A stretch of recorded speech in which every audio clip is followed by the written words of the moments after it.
9-game road trip against Western Division teams concludes today on AT Sportsnet as the Pirates take on the San Diego Padres for the third game of their 3-game series, trying to salvage one victory. As you look at the NL Central standings, the Pirates need to start winning games as we get butted up to the trade deadline, which is coming up about 24 hours from now. Filling in for Joe Block, I'm Rob King alongside Bob Walk. And Bob, after the terrific homestand, the sweep of the Brewers, the Pirates went on the road with great hopes, and instead of gaining grounds in those standings that we saw, they've been losing ground. Yeah, really, I guess it shows you that there isn't really momentum in baseball after all. A lot of people have debated that over the years, and it was a fantastic home series, but we got on the road and just really can't do much of anything. The defense has let the team down at times, not scoring a lot of runs. Can't do anything about that now. You got to do something about it today. We got to go out there and hopefully get Cole an early lead and try to at least salvage this last game, if nothing less, to kind of give you a little bit of something to hope for going home on this homestand. Pirates looking to avoid a 3-game sweep, and a 4-game losing streak is currently in place. The last time the Pirates won was the last time Garrett Cole started. His last rough stretch, those 4 starts, a distant memory. Back to his dominating self, looking to pitch the Bucks to a win today.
it is going to be Garrett Cole. And, you know, Bob, we talk about that 4-game stretch, and Garrett Cole's ERA is 4.12 as a result. You take those 4 starts out. I know that's hard to do, but 2.93 ERA, was dominating before. He's been dominating since, and his last start he did the same. Yeah, he really it's upped his game, I think, this year. Even though on paper maybe it's not having that a year like he had a couple of years ago when he got Cy Young Award votes and that sort of thing. But still, when you just look at his stuff and his command, his control, most of the time he has not been never pitched better.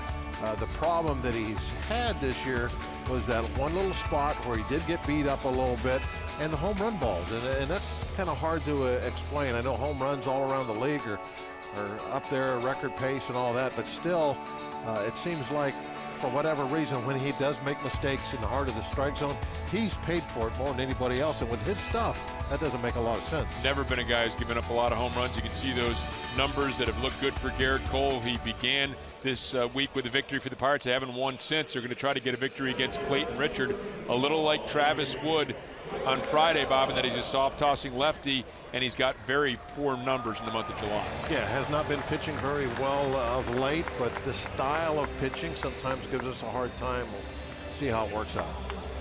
So the Pirates are going to try to salvage one game in this 3-game series at Petco Park and snap their 4-game losing streak. Garrett Cole takes to the hill.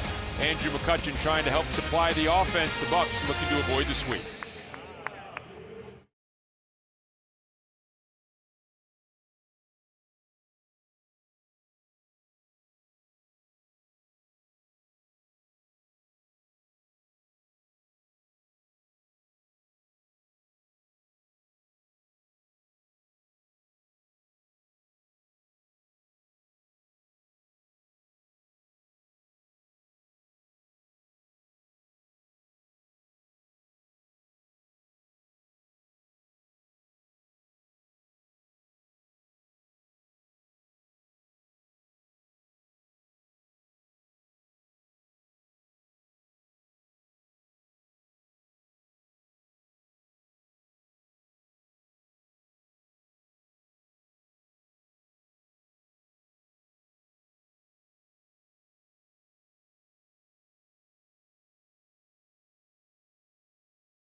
Something here to avoid this 4-game losing streak, taking with USS Midway, the Great Bay. They ran past the Coast Guard area this morning. They've got all the ships here in the harbor. It's really an impressive, this San Diego harbor, really impressive.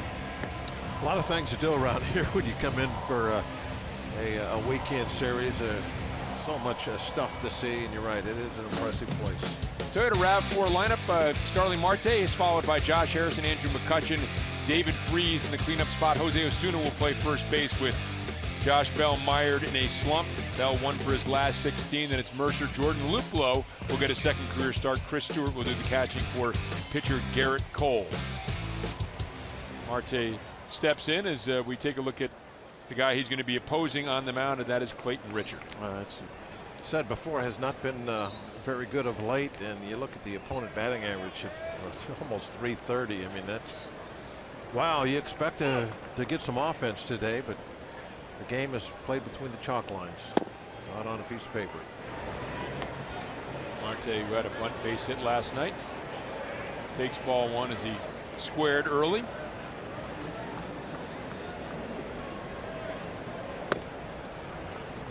Two and 0. See Marte's numbers. Obviously, the 80 games missed. Yeah, foul this one off. Marte, this is like second week of April. Yeah. And the numbers were decent, but it wasn't like he was crushing the ball. He got a lot of speed base hits, it felt like, early on. I'd like to see him start driving the ball. Super talented left fielder, Gold Glove winner the last couple years.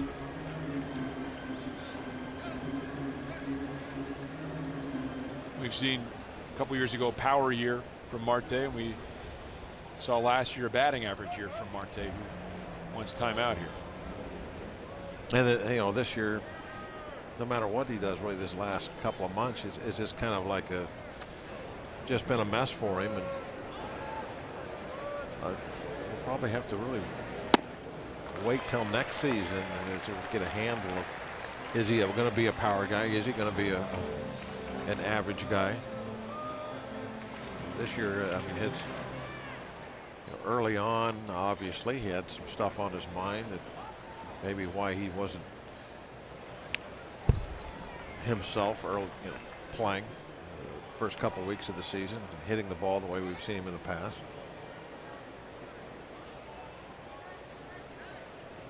But it would be nice going into next year to see Starling really be himself and do a good job with the bat and running the bases and every part of his game.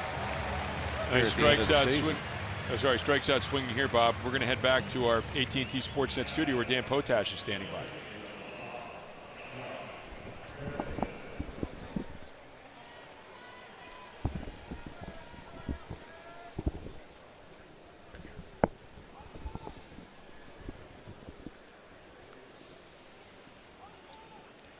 Dan, thanks very much.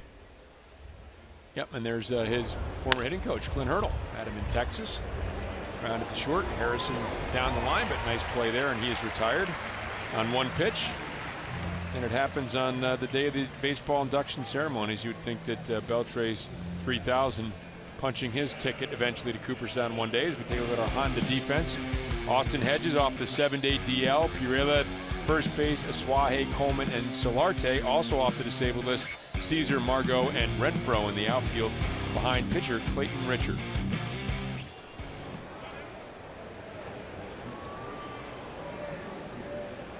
So Andrew McCutchen up with the bases empty and 2 out in the first.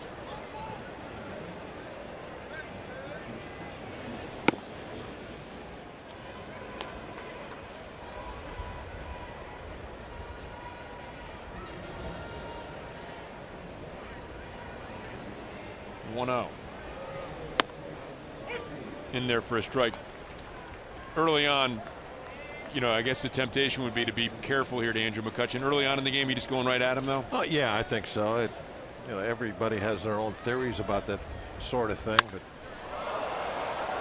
he does go right after him. And this is a towering blowout to right center field, and it is gone. Margot took a leap for it, can't make the catch.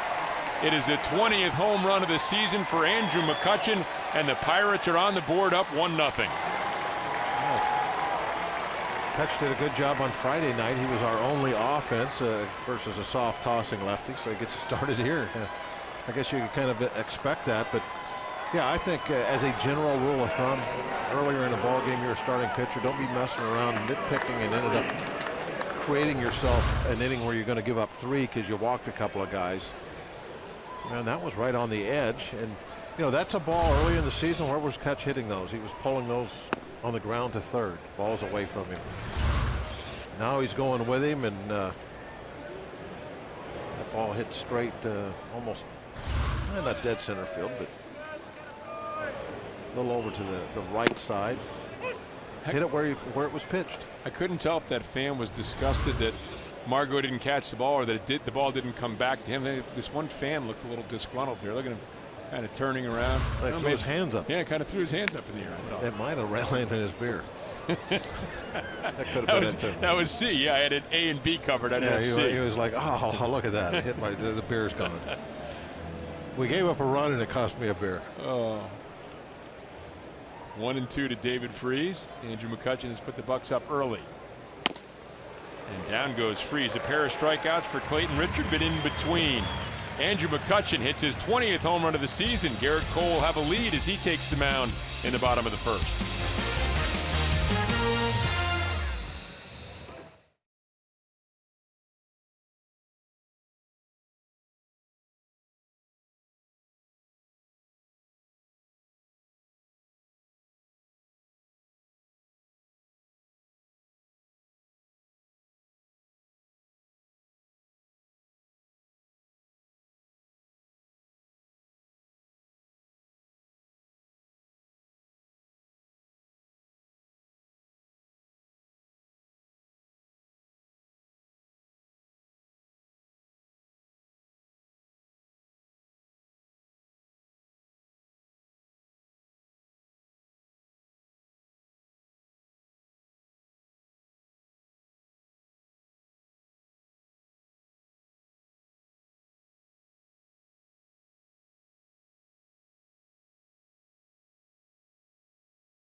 Scoreboard has given the Pirates an early lead, 1-0 with his 20th home run of the season.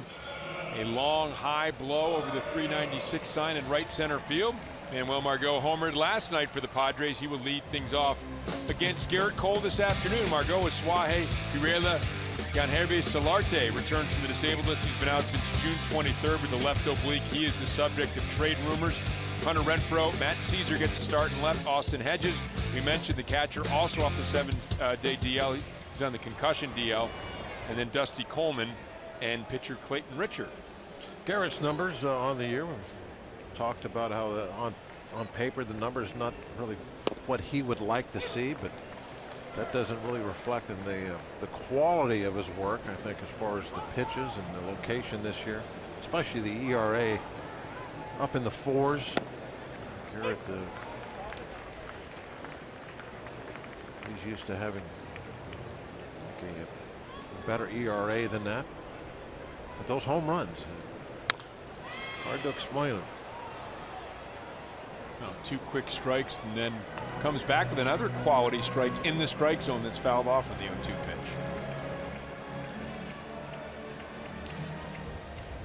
Well, it's one of the things I think that Garrett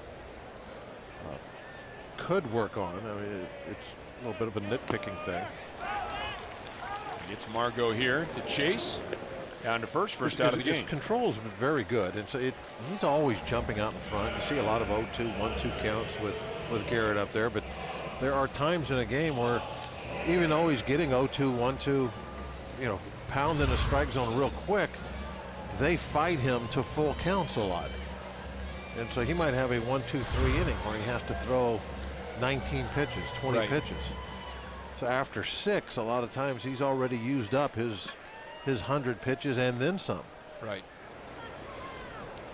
And with the elite type guy that he is and his stuff, you would think he'd have more 7-inning appearances. Marte had to go a long way for a moment. That looked a little dicey, but able to get under the Suaje high pop fly. And how about our Rivers Casino tips to win? Well, the first one is learned from Friday. He got the soft tossing lefty. Kutch, I don't think he learned from Friday. I mean, he knows that he eats those soft tossing lefties for lunch all the time. But the rest of the guys didn't do too well on Friday. They need to learn from that. And even though both these teams have below 500 records, when they score 4 runs or more, they have pretty darn good records. So that's why I put a race to 4. Let's see what happens. You would think that the way the first 2 games went, the final score is going to be 4-2. The Padres, we talked about this last night. 2 things they've done really well over the last several weeks. And again, this is a team that's above 500, 31-27 now since May 20th. They've been hitting the ball. They are one of the top offenses in the league. And they've got a terrific bullpen. Good play by Jordy Mercer across the diamond to get Pereira. So it's a 1-2-3 quick inning for Garrett Cole. The Pirates leading 1-0 on the Andrew McCutchen home run in the first.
Net is brought to you by Allegheny Health Network, the largest health system rated #1 in the region for all the things that matter most. And by Kenny Ross Subaru, total confidence pricing.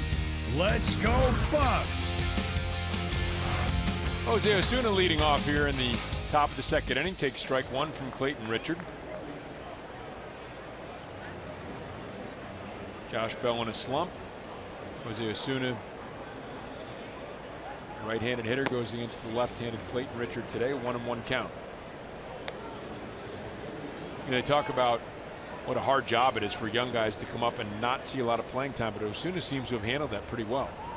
Yeah, he's been a little, there he goes. a little different than the average minor leaguer you see come up. Good timing on that base hit from Jose Osuna. You know, there's no physical reason why that should happen. It's more of just a mental thing, and I think that's what he's been able to adapt to. There haven't been too many times in his minor league career, I'm sure, where he's sat for 3 or 4 games in a row and not got a start. So that could be hard when you come up here as a youngster and you're not an everyday player. You're not like, say, Bell, that's out there every single day, and now you're going to have to make that mental adjustment to, you know, you might go a week with just a handful of pinch hits, if that many, and maybe just 2 or 3 pinch hit appearances. And then very seldom do you get 2 or 3 days in a row where you're starting. And even when you get a start, it's like, okay, I got these 4 or 5 at bats, I got to make them good. 1-0 to Jordy Mercer, fouled off. You know, you look at the young group as a whole, and there is a wave that's arrived.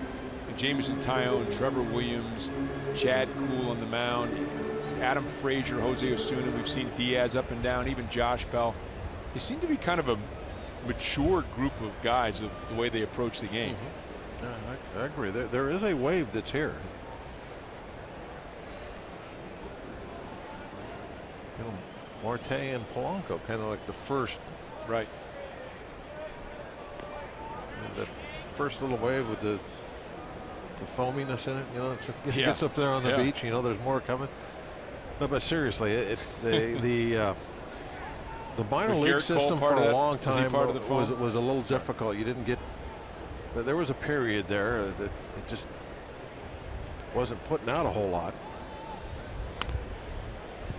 But that's not been the case the last 2 or 3 years. You can see the results, and that's, hey, reality is what it is. Small market, you better have a good minor league system. You better get 1 or 2 guys up every year. Somebody that can play and contribute. Maybe you're not going to get a star player, every year coming up, but you got to have the contributors. 1-2 pitch fouled away. This is a pretty good sized group of guys that have come up over the last year or so. Yeah, It's substantial. I mean, definitely agree it's, with that. 6, 7, 8 guys. That's a substantial group of players.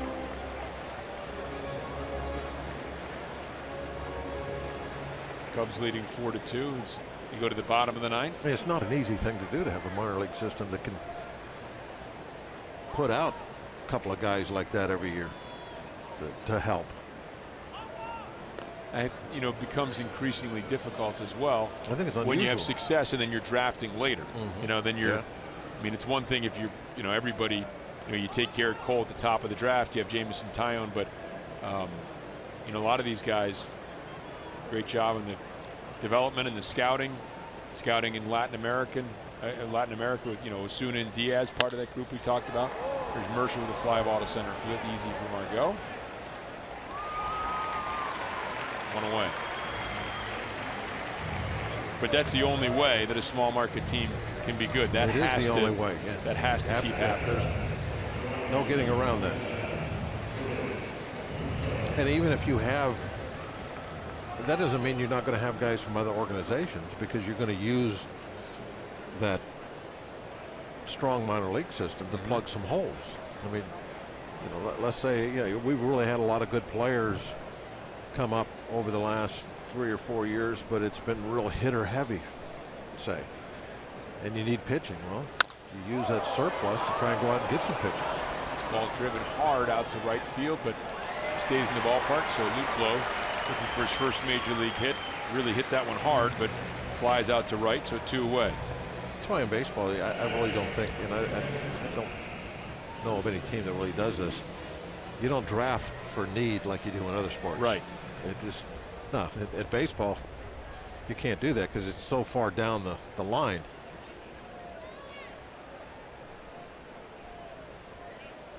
So when the guys that make it and turn out to be the good ones, you find out who they are, well, then you got who you got.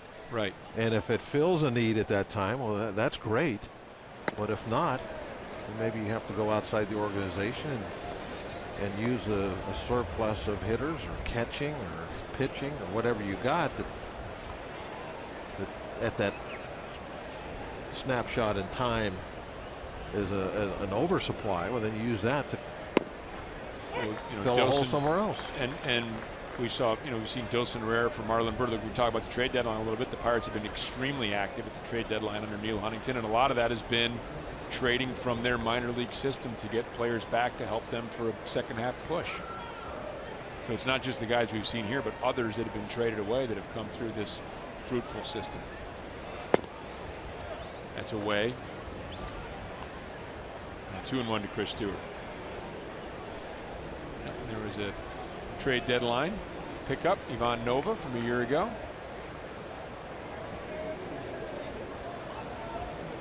Well, we got about another 24 hours or so. Yeah, just under 24 hours. Well, let's see. Yeah, 4 o'clock Eastern, so 23 hours away.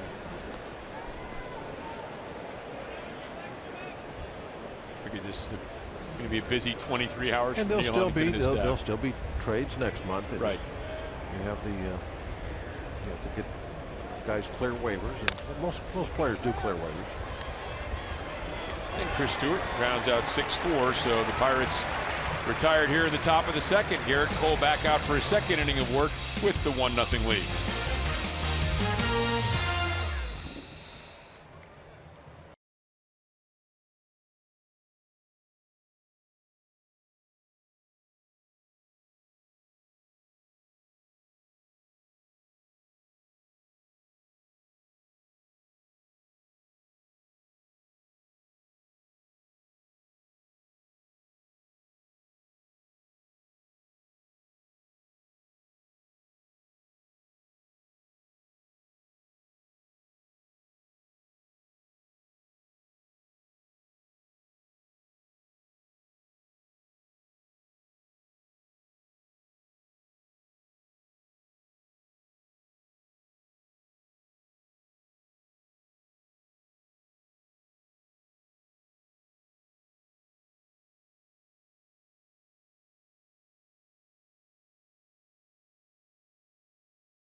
Of today's Allegheny Health Network injury update on the 10-day disabled list with the hamstring. He has been taking part in drills in the outfield, did some striders a couple of days ago, has been able to move around pretty well. He's eligible to return on Tuesday. The Pirates have not ruled out the possibility that that might happen. And you see what he's done in 80 games. All those numbers really were on the uptick, Bob. When he went down, he was playing some of his best baseball this season. You hope that if they can keep this to 10 days, he can come back, maybe not lose too much of that momentum he had prior to the injury. Yeah, he was part of that story of why the offense really has not scored a lot of runs this year, and he had changed that. Things were coming along fine for him. Hitting, getting the ball over the fence occasionally, the stuff that you learn to expect from him. It's too bad that he was slowed by that hamstring. Need to get him back out there, especially if he continues to hit the way he was. And Hervé Solarte, he's had been on the disabled list since June 23rd with a left oblique injury. Activated today, a guy who can play multiple infield positions, maybe even a little bit of shortstop. That's the word. He's playing third base today, and he's a guy, because of that versatility and because the Padres are in rebuild mode, who's rumored to be on the trading block. Solarte takes 2-0. Now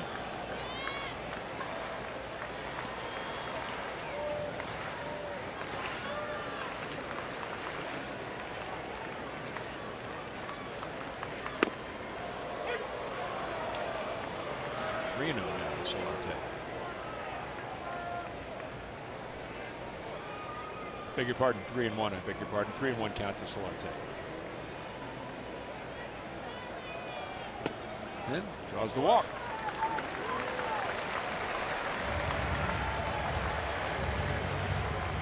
First base runner for the Padres. We've got another fan jam coming up Friday night at PNC Park. The Bucks host the Padres at 7:05. After the game, the legendary band Chicago will take the field and play all their greatest hits. You can watch the show from the field with the purchase of a field pass. Go to pirates.com/fanjam for tickets.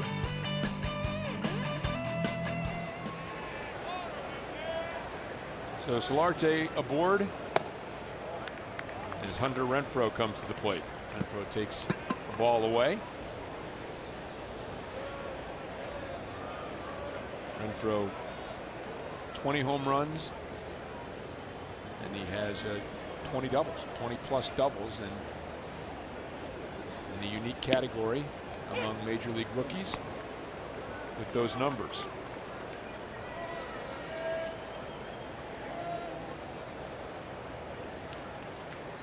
Solarte 2 stolen bases, short lead at first.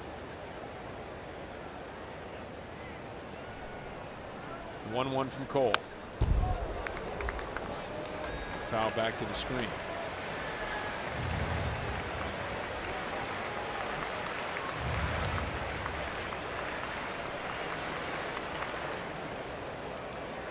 Very efficient 9-pitch first inning for Garrett Cole. Walks the leadoff batter Solarte to begin the second inning. 1-2 on Renfroe.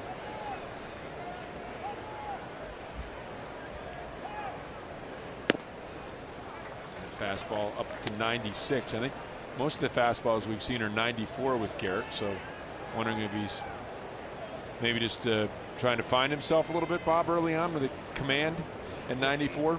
Yeah, I'm not real sure. I talked to Ray about this Friday. Actually, no, Saturday. It's Renfroe swinging. Being August and what they quote unquote refer to as the dog days. And today the heat's not a big deal because we're in San Diego, but a lot of places we go in the Midwest, August is extremely hot. Pitchers will start feeling a little fatigue in the month of August. They're all up well over 100 innings pitched. If they've been healthy the whole time, haven't been missing any time, and maybe you do occasionally start seeing some velocity knocked back. And Ray was saying, well, they watch that very carefully, and there's times where if he sees that, that's one of the things he looks for. They start backing off on their sideline work, give them a little bit of a break in between starts. And I asked him what the red flags were. He said the first thing he said was they watch the velocity, but then it's also arm angle. The arm's starting to drop a little bit. And, you know, another one that's probably just as important as velocity is especially for guys that are normally strike throwers, is the command. You see somebody like Nova, for instance, if he starts walking 3 guys in a game, this time of year, probably need to give him a little bit of a break next sideline. You might have a little fatigue starting to set in a little. The Pirates have the off day tomorrow, and they've got some off days, had some off days in the rearview mirror, and a couple more coming up. And you know, they're not going to start skipping guys in the rotation. They're going to use that to have a built-in day of rest. Let them have that. Right. That make it, when there's an off day, it should be it's like a 6-man rotation. That gives a little extra time. Right. You know, some guys, they don't need it, and you'll see them throwing 2 sidelines in between. But I think for the most part, especially some of your older pitchers, guys that have been around for a little while, they enjoy that extra day off this time of year. 96 again is wide from Garrett Cole, so 3-2 to Matt Caesar. 10-day DL stint would come in handy. Yeah. Well, I think you're seeing a lot of teams using that for that reason. Guys get fatigued, and you can really, if you time it right, only miss 1 start. I always tried to pull a groin late July and early August. Is that right? Get a little time off. Oh yeah, if you look back, that's always where my DL stints were. Cole just didn't get a call there in a close pitch. Yeah. Okay. You didn't do it on purpose? No, it just happened. But it really does help you out. Keeps you fresh. Have that little bit of time. I mean, there's guys that are, you know, they're true studs out there, and they can throw their 220, 240 innings, and it doesn't bother them at all. But I think most of the other guys, they probably enjoy a time through the rotation where they might get skipped.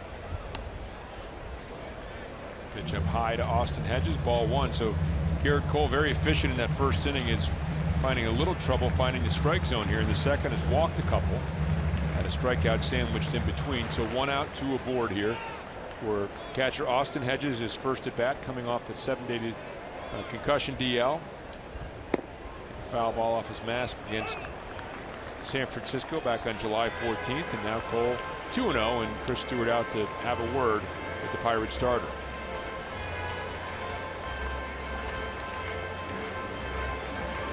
Well, this is one of those red flag innings that we were just talking about. It's odd too, because Cole probably had one of his easiest, most efficient first innings as you can have. He only threw 9 pitches. Just hammered the strike zone, got a couple easy outs early on.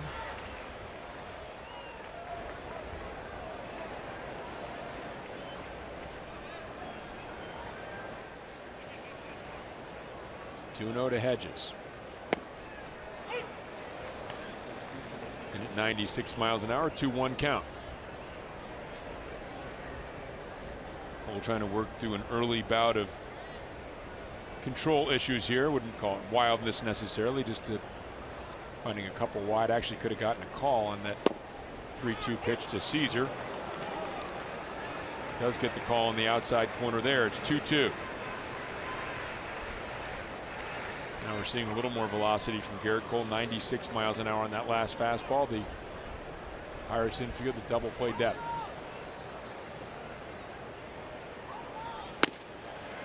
This one wide from Cole. 3-2 now again. So a lot of pitches thrown here. 9 pitches in that first inning. 21 pitches thus far, and you can see the balls and strikes dead even, and that's not what we are used to seeing from Garrett Cole. 3-2 pitch. And he gets him swinging, so Hedges kind of helps him out a little bit. Cole comes up with his second strikeout of the inning, 3rd of the game. He certainly has the swing and miss type stuff that he can go to when he really needs it. Got a couple of guys on. You prefer not to have the ball put in play. A couple of Ks. That brings up Dusty Coleman. Big moment for Coleman on Thursday against the Mets when he hit his first major league home run.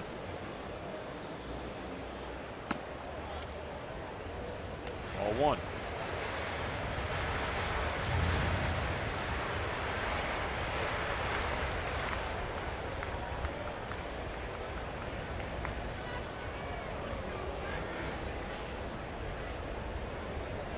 Here's the 1-0.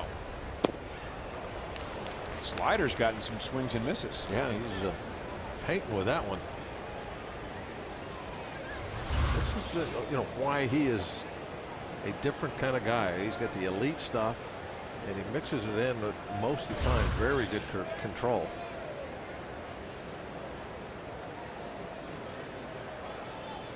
The 1-1. Inside. 2 years ago, he really, for the first, I would say, 2/3 of the season, was that elite guy, and was getting the numbers for it too. Right there for the middle of the Cy Young talk. Outside corner there at 96, 2-2. 2 strikeouts, 2 walks, 26 pitches thus far for Garrett Cole in the second inning. Pitcher Clayton Richard on deck.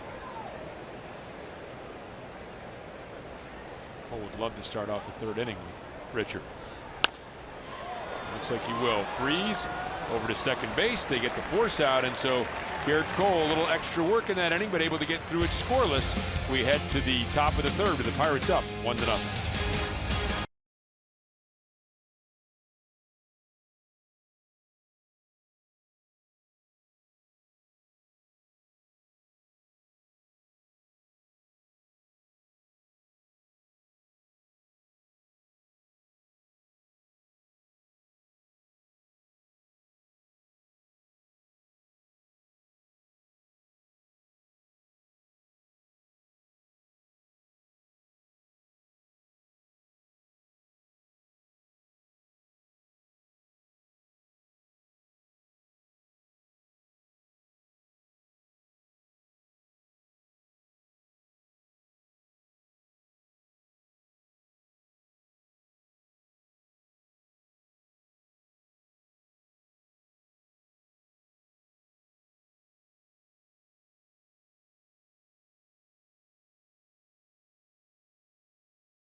T-Mobile Unlimited baseball break. Adrian Beltre just a short time ago collecting his 3,000th career hit against Baltimore. 31st player in Major League Baseball with 3,000 hits. The Baseball Hall of Fame inducting Jeff Bagwell, Tim Raines, Ivan Rodriguez, John Schuerholz, and Bud Selig as well. And then Melky Cabrera reacquired by the Royals for 2 minor league pitchers. This season you see the numbers of the Chicago White Sox. There's a Hall of Famer, the Jerry Coleman Broadcast Center. Kansas City was one of those teams that was sort of given up for dead, and people thought, well, are they going to just trade everybody at the deadline there?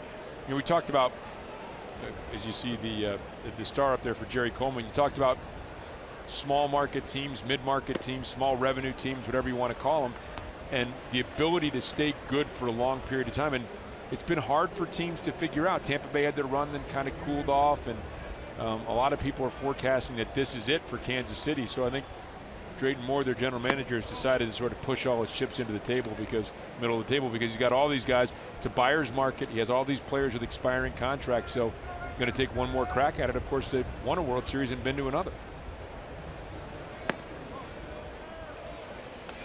The team that I think was really did it for years, and I don't think they got the props for it that they should have over the years. Lacing that single. They can hit. You going to go the Indians in the 90s? No, the Twins. Oh yeah, Minnesota, year after year after year after year.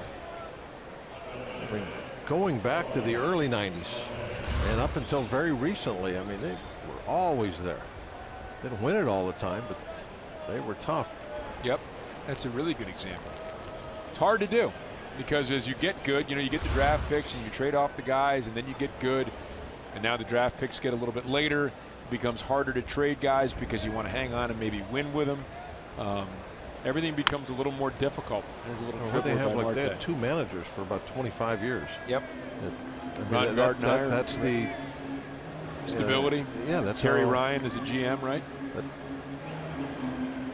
That's how stable they were. I think Robbie and Mikowski was working for him. That always helps. Absolutely, it was a big part of that.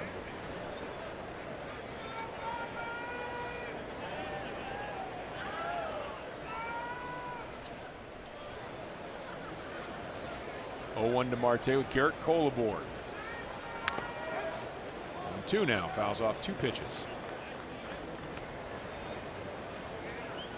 Marte kind of walking around a little bit, talking to himself. Readjusting the gloves.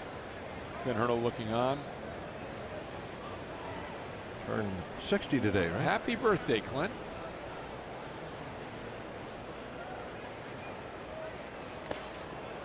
In the dirt, nice block by Austin Hedges. They always throw those balls out after they hit the dirt.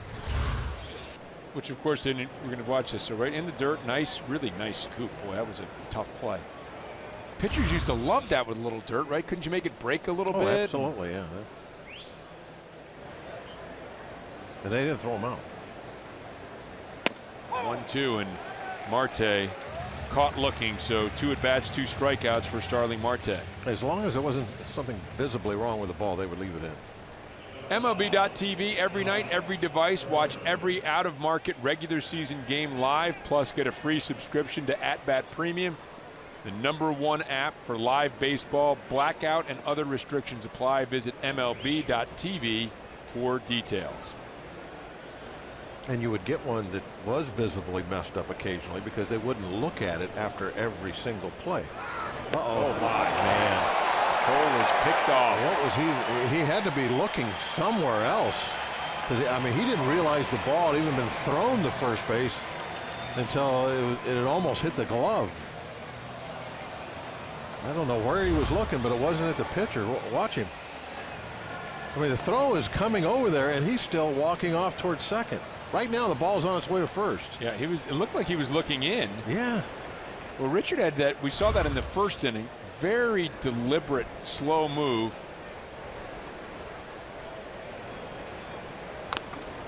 Seven pickoffs. It's almost, you know what I'm wondering, because the pickoffs are probably 95% of the pickoffs all come from signs from the bench nowadays.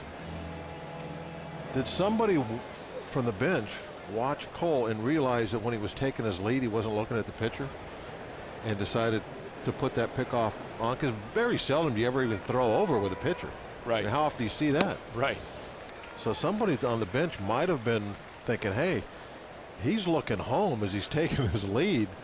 If we throw over, he's out. And they probably put that pickoff throw on because of that. Andy Green, the Padres manager. Why else would you put a pickoff throw on? Yeah, I mean, it wasn't like you had a vast lead over there. No, he's not taking a big lead. There's no reason to. Or, also, maybe Clayton Richard did that on his own, and he's the one that deserves all the credit. One hopper, Josh Harrison, high throw, and he's going to be safe at first. They say Pirela was up in the air. Boy, Josh Harrison always running down the line. Right now it's an E6, and Josh Harrison is crouching along the right field line. And he kind of went across the bag a little uncomfortable. Like he maybe lunged forward a little bit. He knew it was a high throw. He just the landing there was a little off. But for a young player to copy somebody's style of play, you can do no better than that guy right there. Agreed. He plays the game the right way, hustles constantly. You talked about on the air, and we were talking about it, having lunch today, that throw by Josh Harrison the other day when he commits an error and ran it down. Look, he committed an error. You don't celebrate he threw the an ball error. away at first and then ran all the way to the other team's dugout to pick it up. I've never seen that in my life. And I felt funny about giving him credit for doing that, being such a hustler, because he just committed an error. But it was so unusual that I had to point it out. I had to point it out. And he just never gives up. I mean, if there's a bad throw at first, he's the one by far that's the most likely to benefit from it. Yep. Because he's hustling down the line and he's watching the first baseman. And if he sees the first baseman start to reach up or anything like that, he's going to try to avoid the tag because he's paying attention. He's not running looking down at the ground. He's not running thinking, oh, woe is me, I just hit a ground ball.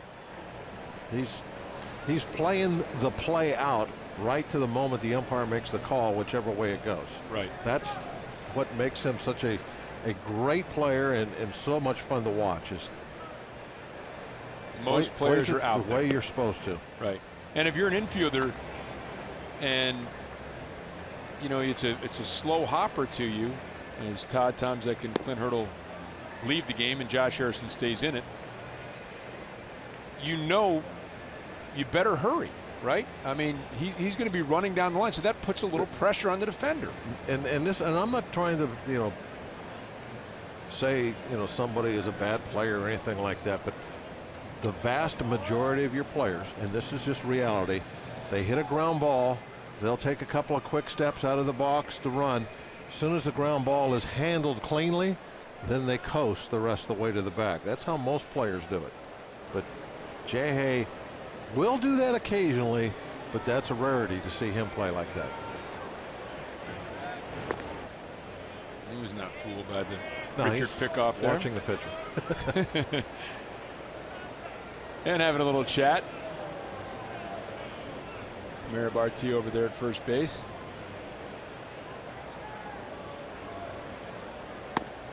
Up it away to Andrew McCutchen. Hit his 20th home run of the season. A solo shot out to right field in the first inning, right center field, right over the 396 sign. Only scoring thus far in the game.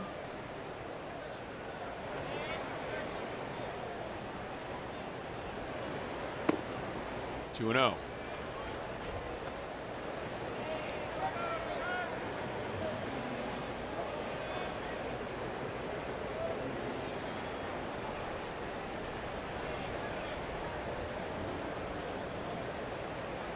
Fifth pitch of the game for Clayton Richard. McCutchen takes for a strike down at the bottom of the strike zone.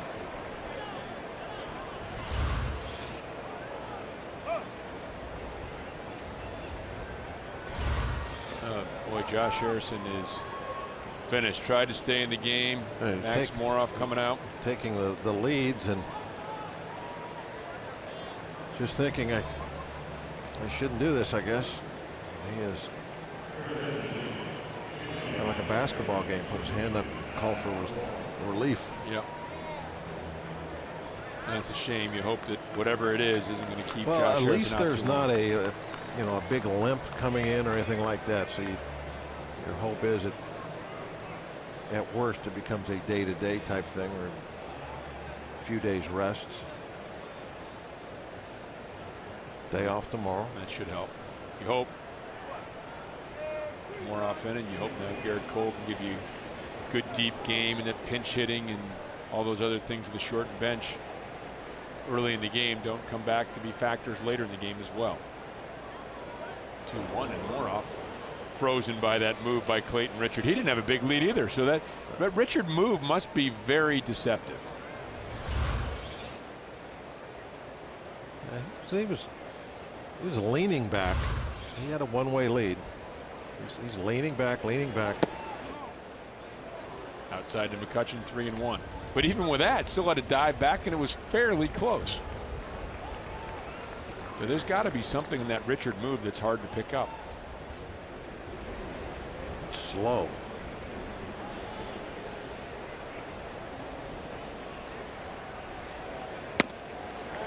That guy with a slow left-hander with a slow move like that, they used to say you take a big lead and then you're going back all the time, going back all the time, and he can't pick you off because you're always going back to the back.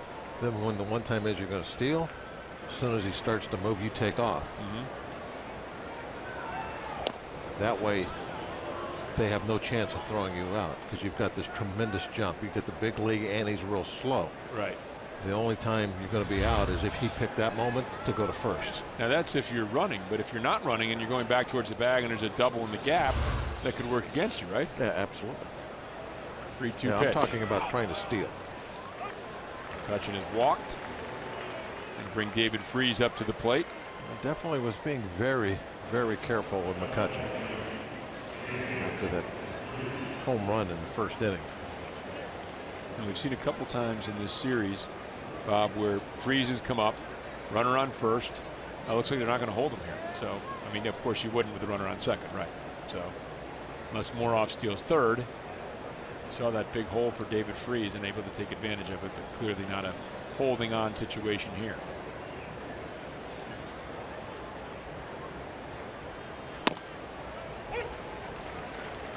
Would you consider a double steal here? Oh yeah, all the time. Because Richard seems slow to the plate. The reason is because at this point I would say no, because they are watching Moroff out at second base. But most of the time when you're at second base and there's 2 outs, they don't care if you steal third. They'll play back on the grass because they're more worried about a base hit getting through than you getting to third base with 2 outs.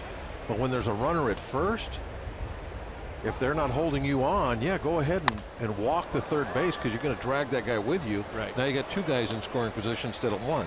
Well, you're right. Aswahe is. So it depends on he's creeping in at second base. So you got, okay, no, right, you're not going to run. Yep. But if Aswahe was like, okay, I'm going to play back on the grass further to the right than he is, like he's trying to take away that hole, and nobody's holding you on at all at second base, yeah, why not? But in doing that and playing Aswahe there, which is to me an interesting alignment, because normally everybody's playing Freese. You know, they know he wants to hit the ball through the right but side. They still play him up the middle. Okay. They still do all the time. And the reason for that, majority of his balls that he hits the other way is in the air. In the air, that's right. Well, it's rendered moot as Clayton Richard gets David Freese swinging to end the inning. We move on to the bottom of third with the Bucs still up 1-0.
Leading the Padres 1-0 as we head to the bottom of the third inning. Garrett Cole not quite as efficient in that second inning as he was the first. However, he was able to get through the inning.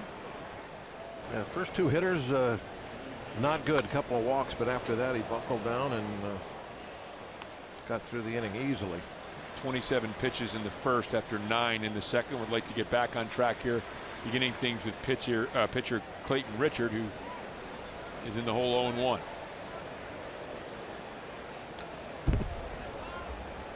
Well inside with a slider. Where did that one come from?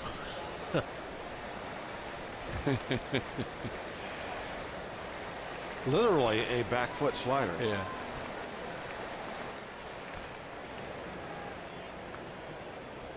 The 1-1.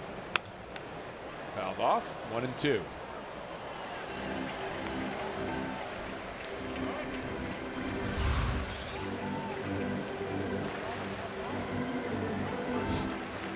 Pitchers get them a bat and they're hitting themselves in the head with it. Well, it's been an adventurous at bat for him. I had to skip out of the way and then donked himself in the noggin with a follow through, and now waves at one and misses. So quick 4-pitch at bat as we head downstairs to Robbie and Zbikowski. Well, after completing a mission trip to Costa Rica, Rob, Jessica Luplow is here for the first time watching her big brother Jordan play Major League Baseball for the first time ever. But it didn't come without its fair share of travel drama. She arrived last night at Los Angeles International Airport around 11 o'clock, too late to catch any buses or trains down here to San Diego, so they looked into some ride-sharing services. Was a little expensive, but the problem with renting a car is that she's only 20 years of age. But after a bunch of research, they were able to find a rental car company that was able to rent to her. She drove down, getting in about 2:33 a.m. She was down there in Costa Rica working with kids and women, teaching them sewing and hair and nails, other skills that could help them make a little bit of money. And the word she used to describe missing Friday's Major League debut was crushed. She said, "I was the one that pitched to Jordan when he was a little kid in the backyard. He used to get mad at me when I pitched inside." And then she joked about it today, saying, hey, maybe I kind of helped him in a backhanded way as he learned how to hit inside pitches. But some pretty cool stuff for her to be able to watch her brother for the first time play big league baseball. Definitely, Robbie. Thank you very much. There's Jordan Luplow. Hit the ball well. His first at bat in tonight's game, 0 for 5 thus far in his early major league career. There's Sis backing him off the plate in the backyard. Nothing wrong with that. Teach him early. Yep. The first hit of the game. Sounds like she knows a little bit about her craft. How about that? Bit. Yeah. Yeah, I'd pitch him in.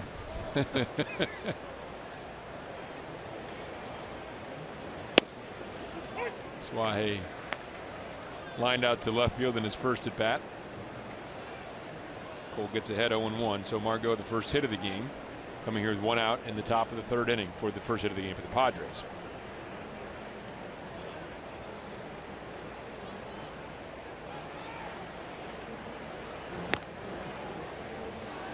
Margot stole a base last night, 11 steals on the year. Back safely.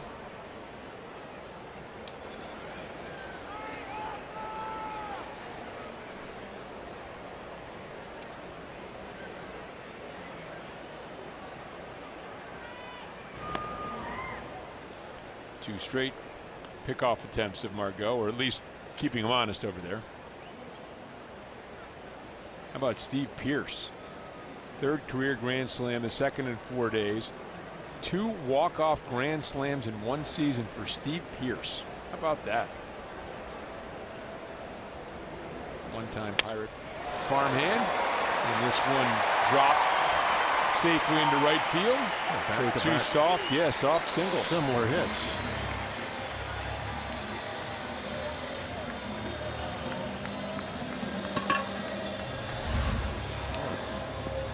Your job is to take the sting of the bat out of the baseball, just soft contact, and that's what Cole has accomplished. That one right off the very, maybe last inch of the bat. It wasn't going anywhere. That was the old rolled up newspaper.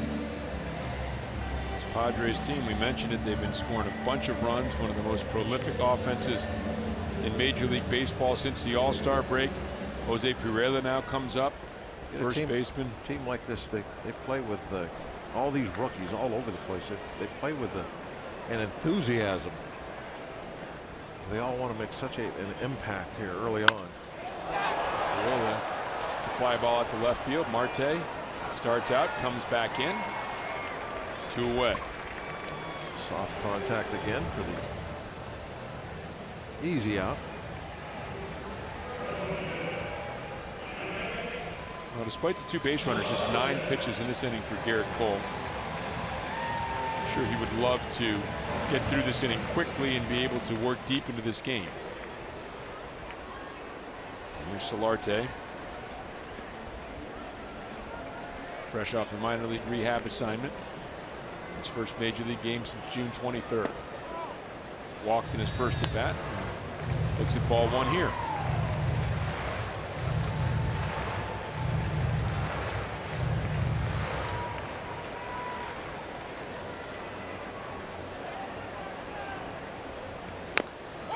Fouled away. The Padres, with their win last night, clinched their first winning month since July of 2015. It's been a rough road for this Padres team. We mentioned, though, and we've been talking about it all series, they've been playing much better baseball the last couple months. Andy Green's team has to be one of the most surprising teams in baseball. Just that everyone thought they were going to lose 100 games, Bob. And yeah, they are on the right track, and maybe a little bit more starting pitching, and you can see where they could compete as quickly as next year. There's hitting coach Mark McGuire helping these beg your pardon, bench coach Mark McGuire helping these young hitters. Keith Hernandez stuff, isn't it? What do they call that? The goatee, you mean? Or yeah, they could kind of color it up a little bit, so a little Snow White. Oh, I see. All right.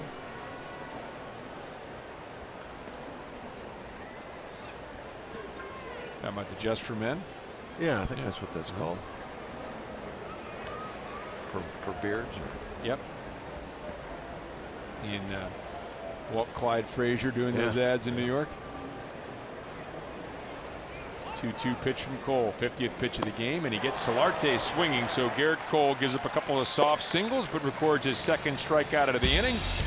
Garrett Cole rolling through 3. The Pirates up 1-0.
It's time for the Toyota all-wheel drive RAV4th inning. Toyota, what drives you? We talked about the USS Midway, the great statue. The military honored here, Coast Guard here, and they're honored here every Sunday. And this was a shot from pregame during the national anthem, and a huge connection with the city, of course, the Bay and Navy and the Coast Guard and all that. Marine Corps. I mean, this is very much part of the city of San Diego is the military, the air stations. That station, or that second, filled up.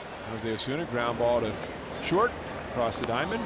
He will be tagged out. A couple wayward throws in the shortstop position. Some issues there for Dusty Coleman. Back in the days of Jack Murphy, they'd have the Marine Corps over in a section like they are today, and then across the other side of the stadium, they'd have Navy up there in their whites. They'd start these different chants going back and forth. Oh, that's great. Each other. Oh, it was fantastic. We used to love to watch that. Well, they have the base just north of here that sort of separates San Diego from Los Angeles. Camp Pendleton. Camp Pendleton, right.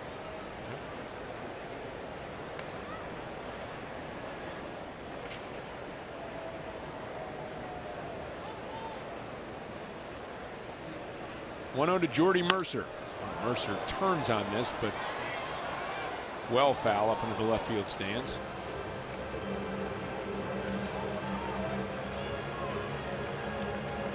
Interesting place, San Diego. Absolutely wonderful. The world-class zoo they have just right here next to downtown. Mercer called strike. I was here once many years ago covering a Buffalo Bills San Diego Chargers football game. So I was here for less than 24 hours. Flew in and then took the red eye home. Inside to Mercer 2-2. So this is my first extended stay here. Man, it's a really, really nice city. Beautiful. Absolutely beautiful. Not a lot of huge buildings. You take a look. That's downtown San Diego. It's downtown San Diego. The ballpark's right here, and we could walk and be at the airport in 15 minutes. Yeah, I mean, it's 3 miles away. It's incredible. It is amazing how close everything is. Yeah, you know, you get off the plane and you got your phone turned on and you're checking your messages, and next thing you know, you haven't even checked your messages. They're pulling up in front of the hotel. There's the bay in the background. Mercer grounds over to Solarte. They're getting a lot of tag plays over there. Pereira's been busy at first base, coming off the bag and making the tags. Now come to PNC Park for Free Shirt Saturday this week as the Bucks host the Padres at 7:05. The first 20,000 fans will take home a Pirates t-shirt thanks to Peoples. Plus, before the game, it'll be a block party on Federal Street featuring alumni autographs in the Line and Kugel Bar. Get your tickets today at pirates.com/Free Shirt Saturday. Now Jordan Luplow with his old batting practice pitcher, his sister looking on. Love to get his first major league hit here. Did he go? He did. They're trying to pitch just like Sis, working him inside. Yep, that's right. Maybe they get a little scouting report. She's thinking, come on. Oh, look at that deep breath. Don't throw him inside. Don't throw him inside. He always had trouble with that pitch. Up and in there. 1-2. Setting up. It's like she gave him that scouting report. But that can't be. She was in Costa Rica. Right. On a mission trip.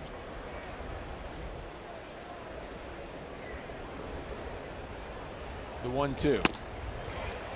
And Luplow is retired. So Clayton Richard, a very quick fourth inning. In the beautiful city of San Diego. The Pirates up 1-0 heading to the bottom of the fourth.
Petco Park. The Marine Corps during the break was honored. The Marines hymn playing, man, they got a huge round of applause when it was over, Bob. Yeah, it's, you know, as we were talking before, the relationship between the military and the community here in San Diego is very special.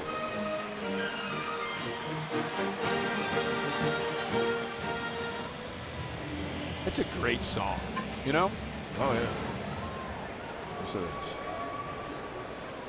it is. Every kid in America knows that song, right? I mean, they're right? I mean, they play that, and oh, yeah. Or am I just aging myself? People know that song, right? Yeah. Kids know that song? Okay. They're releasing them now to go and get some food. Well, that's going to be... if they're going to the concession stand, that's going to be a busy group. Garrett Cole out in front here, 0-2 on Hunter Renfroe. They're not allowed just to get up and go anytime they want either. They have to be allowed, has permission. Up high here, 1-2 now. There are a lot of orders that are getting shouted up there. That's a lot of very fit young men too, by the way. Outside, 2-2. 97 miles an hour now for Cole. Those are the guys that give the orders.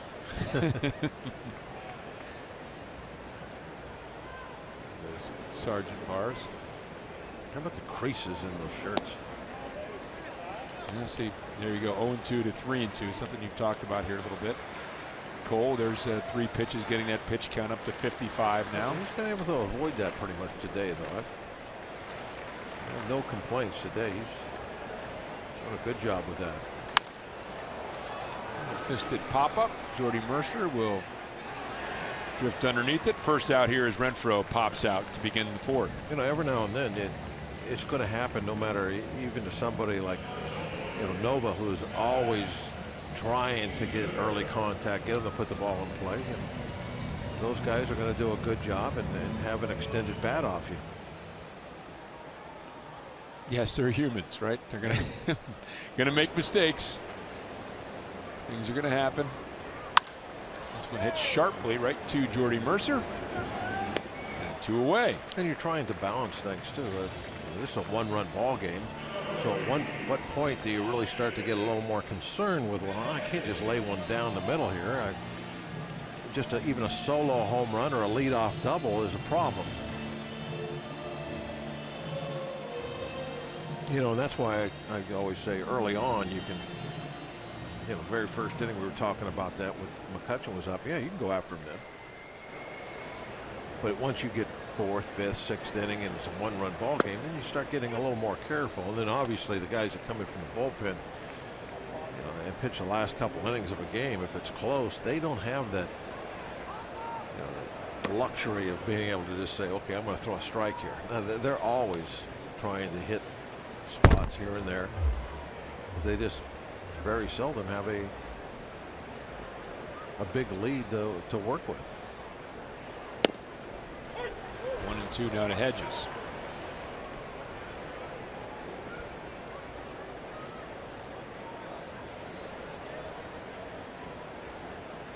Cole ready to go. 11th pitch of this inning. Just inside. Stewart gives him a quick nod, like the pitch at 97 miles an hour. 2-2 the count. Okay, now if I'm Cole right now, I'm saying, okay, that's far enough. We're going right at him now. No more trying to strike anybody out. I want him to put the ball in play. Nope, goes away there and misses. Cole, by the way, does have 5 strikeouts. 5 through the first 3. He's not struck out a batter here. Oh, he's gotten the first 2 outs. Now the 3-2 pitch.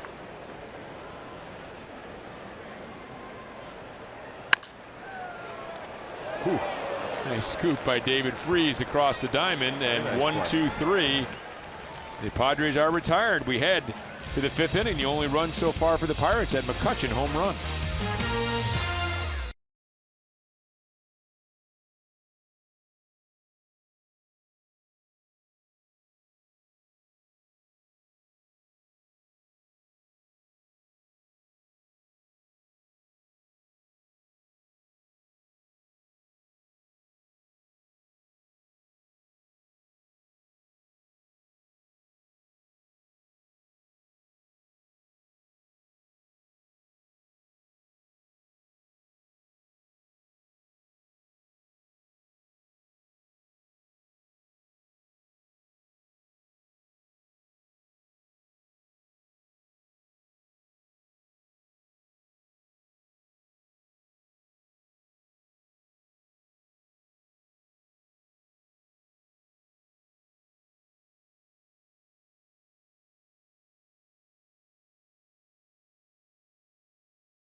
A 4-game losing streak up 1-0 thanks to an Andrew McCutchen first inning home run with 2 outs. Again, the offense, 3 hits a couple nights ago, 5 hits last night, just 3 more hits tonight. Not exactly ripping the cover off the ball, but McCutchen's home run does have Garrett Cole staked to the 1-0 lead. So we move to the top of the 5th inning where Chris Stewart will lead things off against former Pirate farmhand Clayton Richard. There's Garrett Cole, who singled his first time up. Has really good numbers against San Diego. 3-1, 1.52 ERA against the Padres. And has been very good through 4.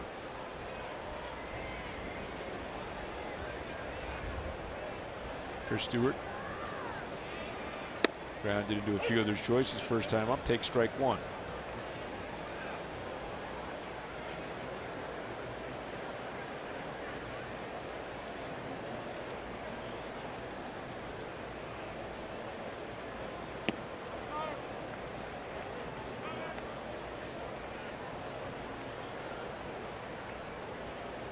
One and 1 count. Trying to beat the heat. This has been the sunniest day we've had in the 3.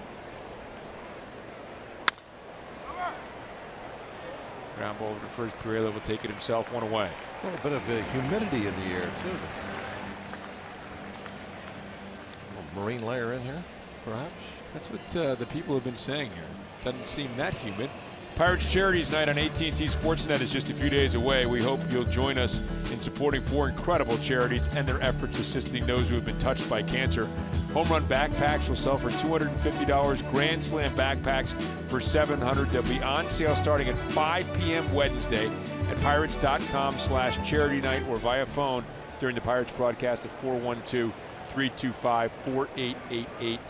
Always a night in which everybody in the city of Pittsburgh, all the Pirates fans around the area and around the country really step forward and raise a ton of money for great causes. And of course, you know, they get the backpacks that have a lot of cool stuff in them too, but it's fun to be involved in a night in which you know that thanks to the generosity of fans and the Pirates organization, a lot of really worthwhile causes are going to be supported. Yeah, it looks like the backpacks have kind of been upgraded as far as what's in them this year. A lot of great stuff in there. It'll be very worthwhile, and looking forward to it. It is, like you said, a lot of fun to be part of something like that. 2-1 pitch to Cole. He grounds out for the 2nd out of the inning. That'll bring up Starling Marte with the bases when empty. I mentioned it feels more humid. It's not like our humid. No, no, no. This. And the people have been grumbling about, well, you know, it's been overcast the last couple of days. I'm like, well, I can see the sun, you know. I mean, normally we count that as a pretty good day, right? Yeah. And it's a cloudless day today. Look at all the sunglasses on. Hey, Elvis is here. Wow. This is Convention City. I think a Comic Con was here about a week ago. Okay. Huge convention. Big convention center right across the street from the ballpark. I think we're seeing all 1970s Elvises there. You know, Las Vegas Elvis. Yeah, that's Las Vegas Elvis. There's Starling Marte roping one into left field for his first hit of the game. Now we'll see, you know, about the base stealer, what kind of move, that sort of thing we were talking about earlier. See how Marte handles this situation. And I'll be interested to see if Richard is that slow to first, because you would almost think with a fast runner, if he's that slow, you might just be able to take off and beat the throw from first. Big lead run on first move, and that's how you're going to steal the base. The jab towards second and then headed back to first. He doesn't have a big lead. He's trying to bait him into making that move toward first. He get off there a long ways, and then as soon as he moves, be going back to the bag.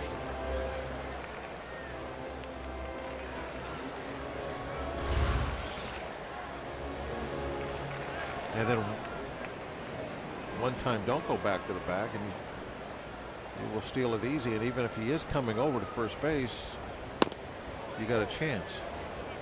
And Richard changed his delivery big time there. See that? Mm-hmm. Almost a little bit of a slide step. His version of a slide step on him, yeah. 1-1 pitch to Max Moroff.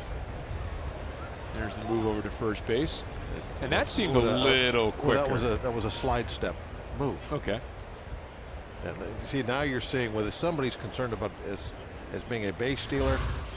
He's changed. Moroff coming into the game after Josh Harrison reached in the third. Moroff lifts this one foul to the left, but stepped on first base awkwardly on the errant throw.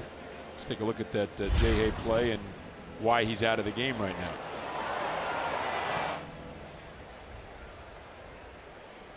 Just a lunging.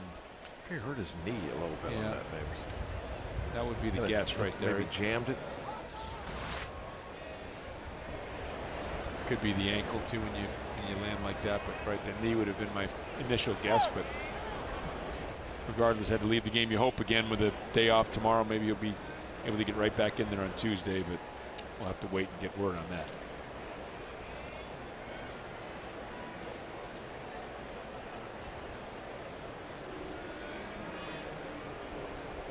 Marte leading off first. 1-2 pitch. Now that went back to the bigger leg kick again there, Clayton Richard. Yeah, he's varying it around. The long foul ball was the big leg kick.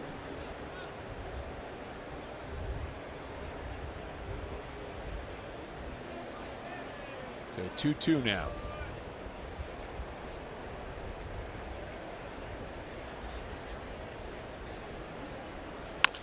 And Moroff will ground to third, over across the diamond to second, and Clayton Richard gets around the 2-out single by Starling Marte and remains a low-scoring game. 1-0 Pirates as we head to the bottom of the fifth.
Continuing on this 9-game road trip, last day of the road trip for the Pirates. Would love to end this 4-game losing streak, head back to Pittsburgh on a bit of an up note heading into the month of August. Garrett Cole has been very good for the Pirates. His 64th pitch. He's gotten through 4 without giving up a run. Just a pair of hits for the Padres.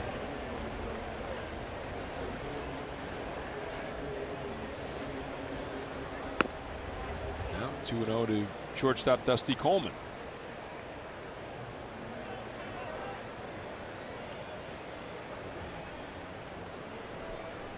Garrett didn't like that ball, so requested a new one. I think nowadays the pitchers, they like the perfect baseball. They don't like them to be messed up in any way. And if they feel something they don't like, they throw it out. Right. Automatic request. If the pitcher wants a new ball, they get it, and the hitter has to The umpire has to take a look at it if he wants a ball thrown out. But they don't do that anymore. Because they're all net. They're thrown out anyway. Right. Yeah, it's a brand new ball. Every time the hitter steps in. After almost every pitch. Brand new baseball. There's home plate umpire Dina DeMuth, the crew chief.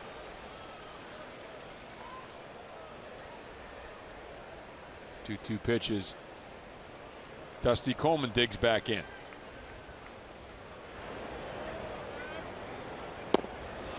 The strikeout for Cole was his 6th of the game.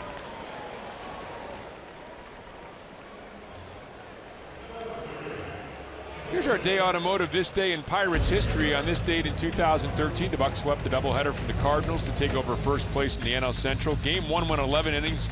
Russell Martin scored the game-winning run on a Kevin Segrist error, giving the Bucs a 2-1 win.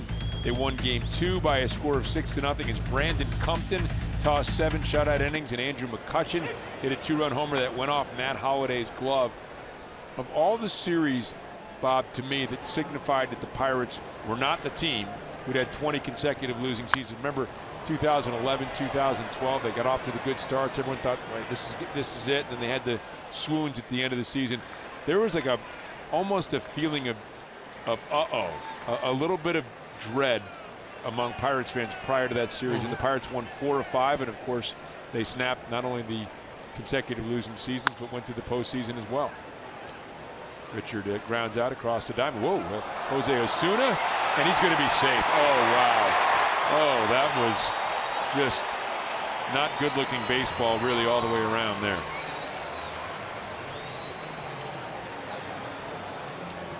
And to be honest with you, Richard couldn't have been jogging slower. I am amazed that if you watch him go down the line, he was barely above a walk. And then he sees all this happening in front of him and he tries to speed up. That was the anti-J-Hay down the line. That was the anti-J-Hay, yes. You know, we saw this. J-Hay gets a double off this. I mean, look at that. Look at that. Now it's like, oh. You know, we saw this. I shouldn't be laughing too much because the Pirates are going to challenge us. He's out easy. Okay. He deserves to be out because he walked to first. Right. How can you walk to first and be safe? Well, you know, we saw this a couple of weeks ago. It was right after Polanco had been picked off at third and Cole grounded one, and the third baseman saw Cole kind of jogging out of first, and now he airmailed this throw. Like, you know, David Freese was kind of out of his comfort zone there, and you know, if Richard's hustling down the line, he's out easy. He fires it across the diamond. Let's take a look at this again here.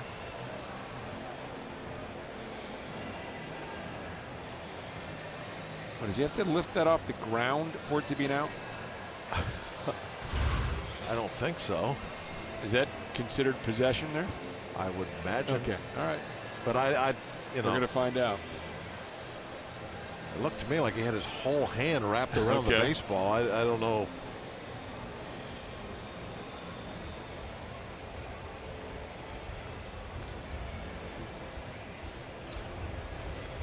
One Pirates fan in the background signaling out. I don't think he gets a vote, though. Well, like I say, he should be out for walking to first. And now I don't expect a pitcher to run a 4 flat to first base. Right. But don't walk down there. I mean, come on. If you're that tired, tell the manager that you need to go take a shower and then your game's over. If jogging 90 feet is going to like affect your game, well then you shouldn't be out there. You should be able to at least jog down the line. Took him a minute 45 seconds to review that one. Margot up, and that pitch is wide from Garrett Cole.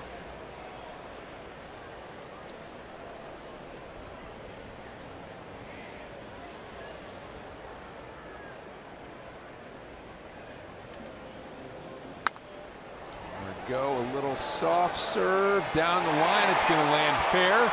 Osuna's going to pick it up. Boy, wanted to rifle that into second. You know he's got a good throwing arm, but probably not going to get Margot anyway. And he has his second soft hit of the game. All 3 hits for the Padres have just been little bloopers just like that. Yeah, they've hit some balls in the first 2 games right on the money, but that's not the case this afternoon. Cole has really been handling them well, getting a lot of strikeouts.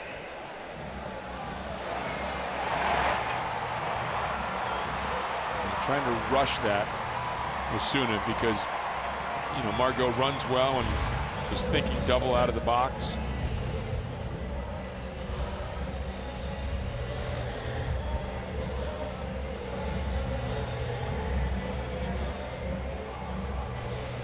Pirates looking on some bemusement at the balls. A couple of them hit over the head of Max Moroff, one into shallow center field, one into shallow right field. That ball finding the old wee Willie Keeler to hit him where they ain't, piece of grass. But now Carlos Asuaje with a base hit can likely tie the game up.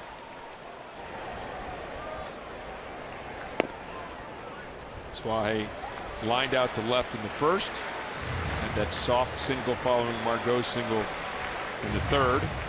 So he's 1 for 2.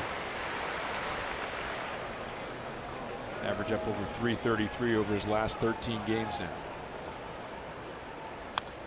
Fouls this one back. 97 miles an hour on that Garrett Cole fastball.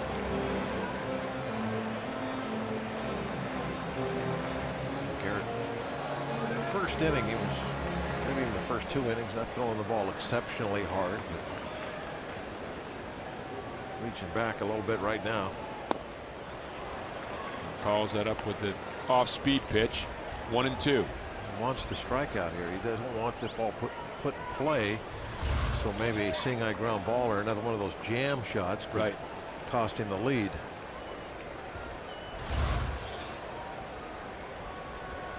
One and 2 on Asuaje.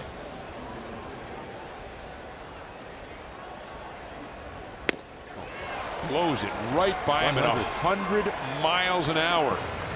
7th strikeout of the game for Garrett Cole. Pirates clinging to the 1-0 lead as we head to the 6th.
Top of the 6th, Andrew McCutchen leading off. Andrew has homered, the only run of the game, his 20th of the season, coming with 2 outs in the first, and then what looked to be sort of a workaround walk in the 3rd inning after Josh Harrison had reached on the error. Only 4 Pirates hits off Clayton Richard.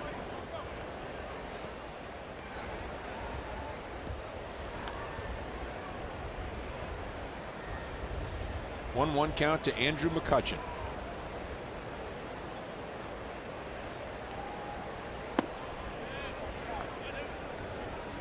pitch off the plate. 2-1.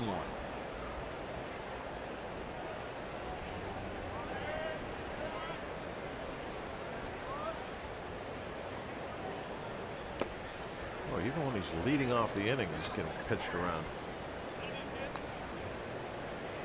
Well, you mentioned as the game wears on a little bit that the pitchers are going to be a little more careful. It's the 6th inning.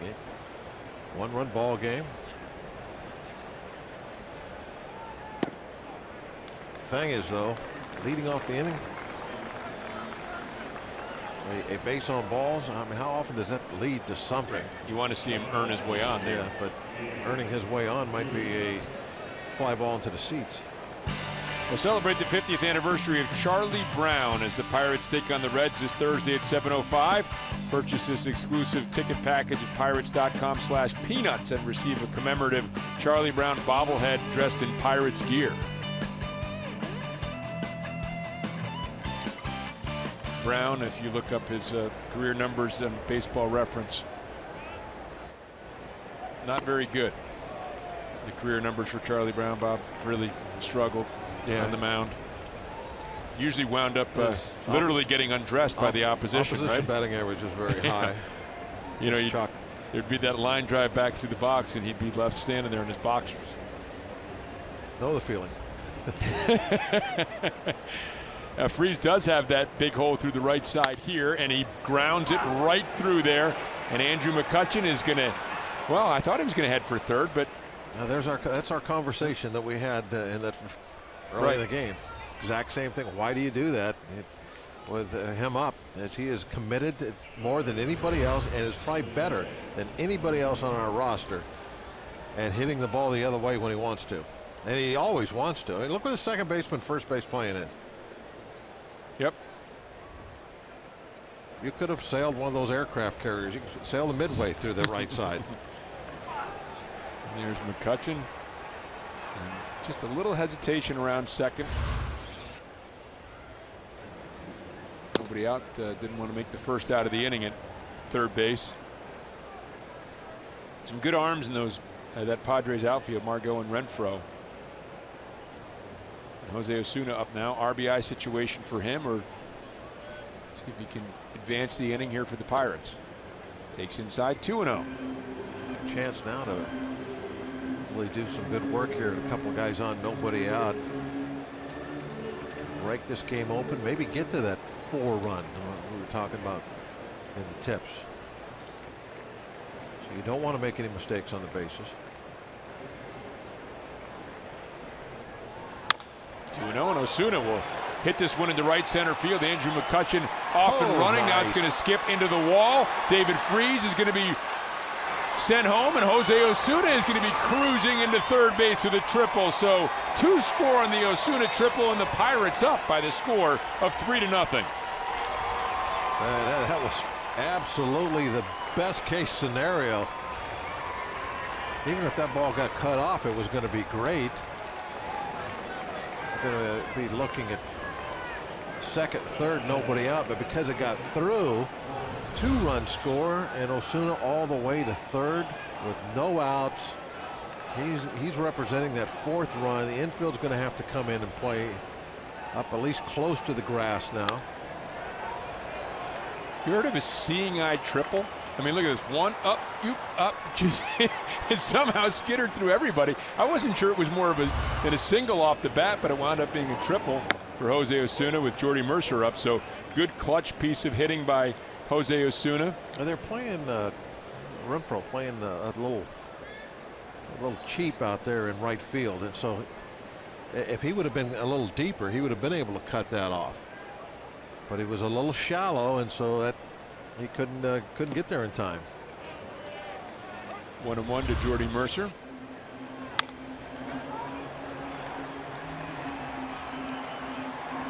You know, he's not the fastest guy in the field either, but he's got that knack at getting to third base. Yeah.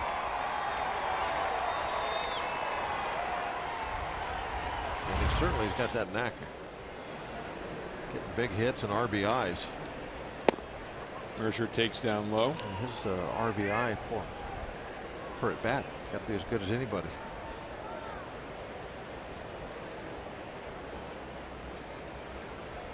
For Jose Osuna, those RBIs number 23 and 24 in the season. And Mercer will take on the outside corner. 2-2.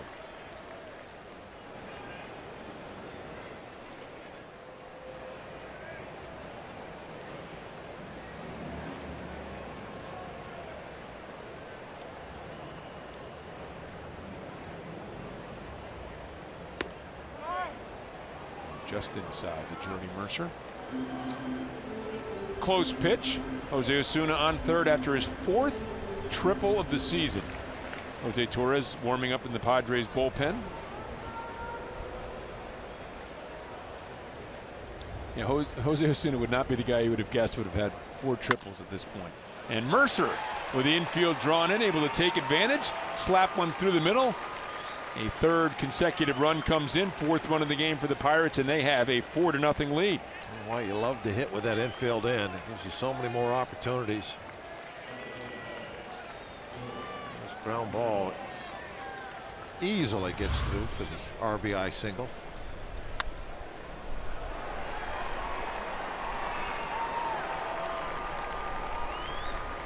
Well, we were the first of 4. It's over. We can go home now. Yep. That was one of the Rivers Casino tips to win.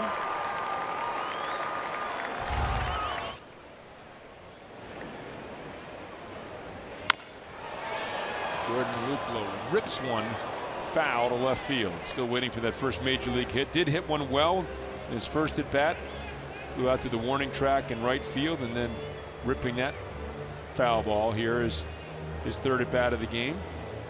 0 for 6 to begin his young major league career. Jordan Luplow, Pirates minor league leader in home runs with 21. Got the call up before the series began here in San Diego.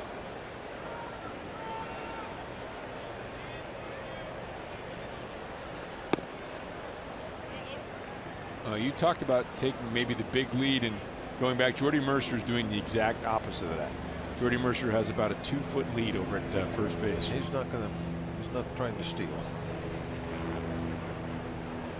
The big lead the big one-way lead is for guys that are trying to steal the bag. Now he's taking the good secondary lead, but that might be the shortest lead I've ever seen at first base. I mean, he's just making sure, because Richard's got that good move. He's got a lot of pickoffs. Nowhere to go here. Just being safe, right? Yeah, he is. Up the middle, 6, 4, 3. You saw where Jordy got to. Yeah. And that has something to do with the lead. Might have been a little too safe.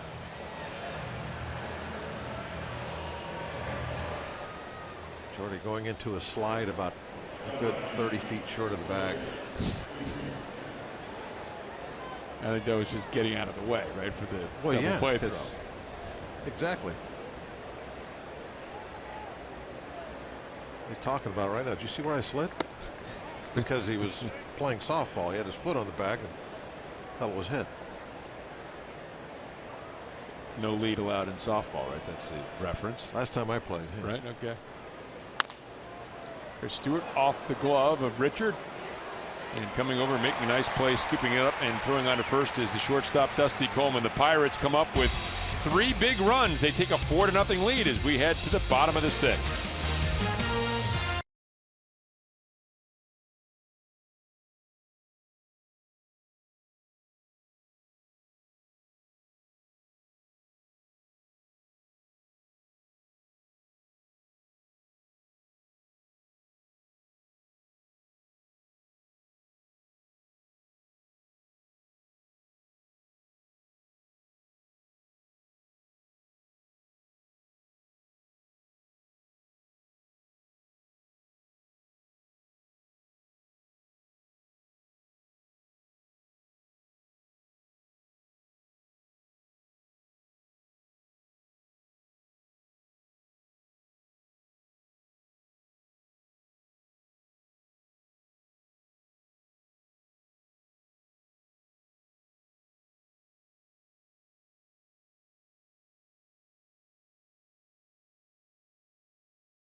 half of the 6th inning, helping the Bucks to a 4-0 lead. Well, Pirates right fielder Jordan Luplow played his college baseball at Fresno State University. One of his teammates there was one of the co-leaders in Major League Baseball in home runs, Aaron Judge of the New York Yankees. And earlier, Luplow discussed what it's like having him as a teammate. Yes, it was not fun being in his batting practice group, but I'm sure that helped me out in the long run, with scouts and stuff. But yeah, it wasn't fun following him up, but he's a great dude, and I'm happy for him. And one of the guys Luplow talked to this season, throughout the entire season in his time in the minor leagues, was Aaron Judge. The two have become very close friends and stay in constant contact with one another. And he said Aaron Judge is one of the best teammates that he's ever had. So I'm sure if we had a chance to talk to Aaron Judge, he'd be quite happy, Rob, for Jordan Luplow right now with his first big league call-up. Yeah, it was nice to see, and it was great that we saw his family out on the field. That you saw that emotion, the tears in their eyes. Man, oh man, think about that. Every kid who ever picked up a glove in their life always thought, boy, I hope I could get to the big leagues one day. And Jordan Luplow was able to do it, and his family was able to come down from Fresno to see it. It was really a cool scene. Yeah, even guys that have been in the league for a long time, they enjoy those moments. See a youngster come up for the first time.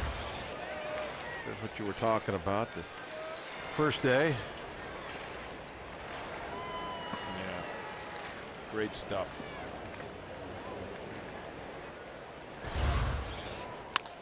Pirela headed towards the left field corner and off the wall.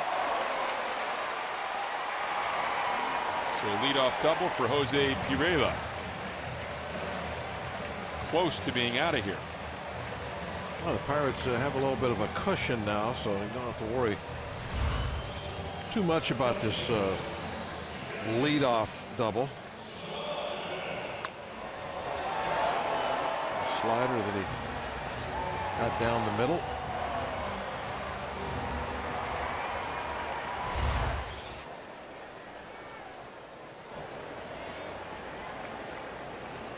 th double for Pirela. Solarte up the plate. Solarte with a fly ball up to center field. Andrew McCutchen there. One away.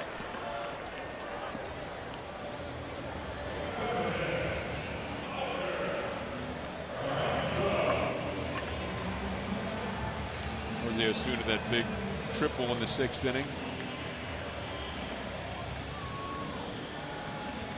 Just changes the complexions of things, right? You mentioned this. Look, the leadoff double, and now maybe you're looking to hit the ball to the right side to get that runner to third and find a way to manufacture a run and tie the game. And now Garrett Cole, they have to play for the big inning. Right. Garrett Cole can attack guys differently, right? He can stay in attack mode. And the run scores doesn't really matter much. I mean, they would still take one run, obviously, trying to chip away, but they're running out of outs to do that, so they're wanting to get a couple base runners on and hopefully get that triple like the Pirates had. That's the inning they're looking for. 1-1 to Renfroe, popped way up high. Osuna will call off Stewart, come in and make the catch, and 2 away.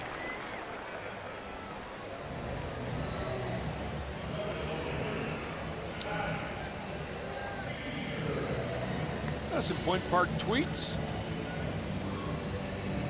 Uh-oh. Wait a minute. I didn't see that one coming. Joe Buck here is Joe Buck. Sorry about that. Joe Block is back in Pittsburgh at a wedding. I've had fun. Bob Walk and John Wiener taking me under their wing as always. Thank you, Bob. Oh, you're pretty easy to work with, that's for sure. It's been fun. We miss Joe, right? We miss Joe. Oh, absolutely. Yeah. Can't wait to see Joe. Had fun working with Kevin Young in the studio this week, and Teak will return on Tuesday.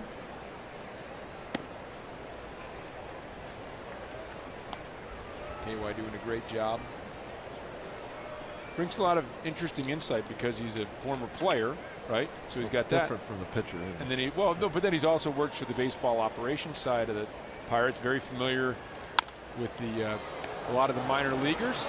There's a little blooper. Moroff says he's got it. He does, and Garrett Cole works around that leadoff double, continues to put up zeros. The Pirates up 4-0 as we get ready to go over to the top of the 7th.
Andrew McCutchen, the fly ball over the 396 sign out in right center field, his 20th of the season.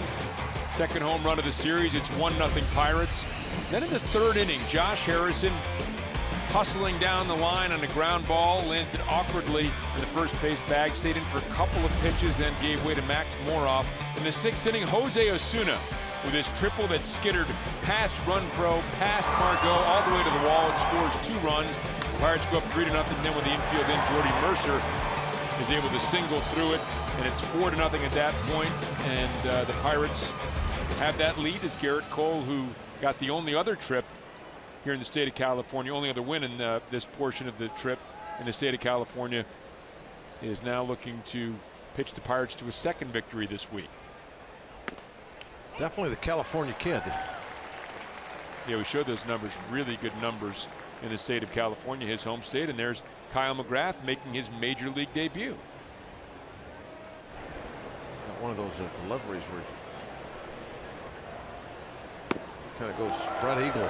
Yeah. Before he throws and that ball. That is straight over the top, huh? Yeah. Gives you a different look. You see that this every now and then some guys will do that. That gets the ball out of his glove very early and just almost pauses with the glove on one side as far as he can reach and the baseball the other way. Gets Garrett Cole looking, so a 3-pitch strikeout. The major league debut of Kyle McGrath, first opposing batter he faces. There's that motion. Now watch when he way back with that baseball before he brings it forward.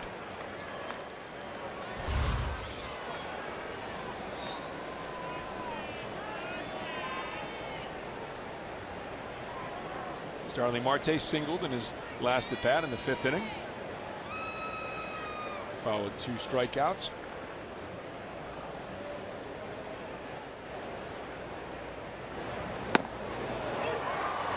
I don't know if these are all breaking pitches, but the last, I happen to see the velocity of the last 3 pitches all in the 70s. I hope they're breaking balls.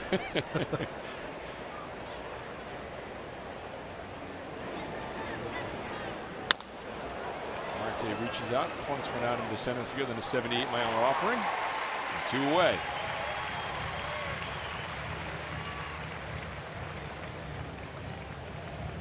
And just a reminder, as you enjoy a cold one, to look forward to Miller Time later in the game, brought to you by Miller Lite. As people sitting out in that grassy area, out beyond Petco Park in right center field. What a cool thing to be able to spread the blankets out there. Doesn't look like from that vantage point you can see the entire ballpark. But you're sitting in the sun in Southern California and basking in the rays. Yeah, I think that's the important thing. You can see home plate. That's about it. Kind of like being on the Wrigley up on the roof. I'm sure a lot of those are blocked seats now, but they still sit up there. 86 miles an hour to Moroff. Yeah, the pitch before was 88. So he's got himself up out of the 70s.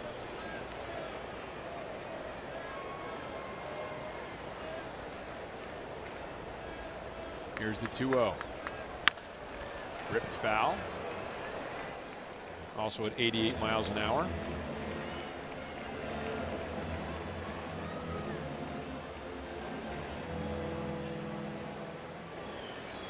Kyle McGrath, Major League debut.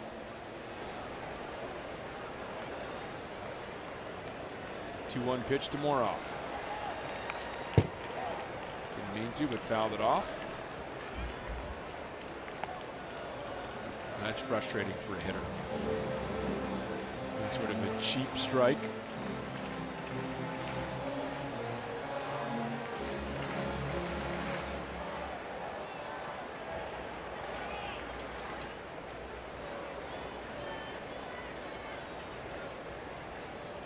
Two to Moroff.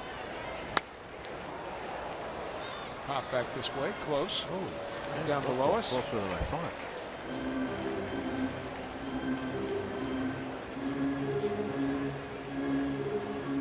We really have to be concerned is down in spring training, right? That's where you've got to be. That's where you're watching. Yeah. Anywhere now we're at anymore, all the new stadiums, I can't remember the last time we ever got a foul ball anywhere. Another 2-2. Another foul ball out of play. Moroff, as we showed you just moments ago, entering the game in the third inning after Josh Harrison landed awkwardly on first base. And to leave the game after a couple pitches, tried to stay in, was visited by Todd Tomzek and Clint Hurdle on his, again, 60th birthday. Happy birthday to Clint Hurdle. And Josh left the game Moroff in at second base since that time. Appeared to be a change up there. Deemed to be high. A curveball? Big curveball. Okay. Big, slow curveball.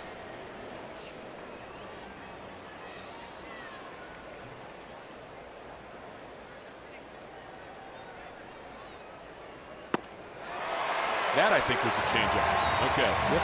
Gets Moroff swinging, so 1-2-3 in the Major League debut of Kyle McGrath. We head to the bottom of the seventh.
I love the images captured by the Allegheny Health Network Super Mo in the 7th inning stretch.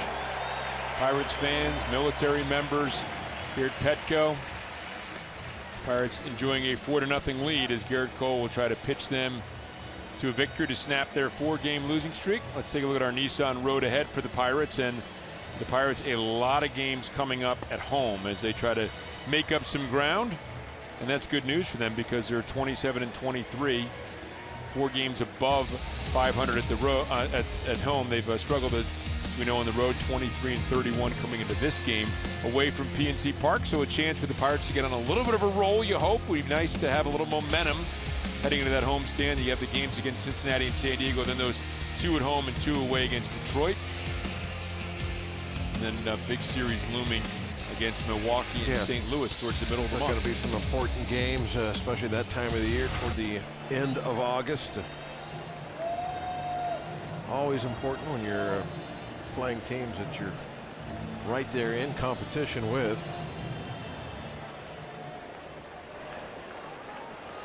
Garrett Cole, 87 pitches. Really strong, efficient day. Yep. He had the only rough spot at all, those first 2 hitters in the 2nd inning.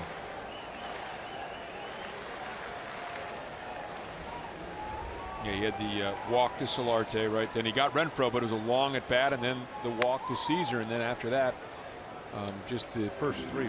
Yeah, just the soft, you know, the hits given up have pretty much, except for that last double by Pirea, have all been just little floaters out of the outfield. The thing's been great is for me, not only the the zeros he's putting up. I mean, that's always the bottom line, but the efficiency has allowed him to stay in this ball game. And there's been times this year where through 6 innings he's 110, 115 pitches. Right now he's pitching in the 7th inning, and that was just number 90. And strikeout number 8 as Austin Hedges goes down swinging. And he is getting the strikeouts to boot.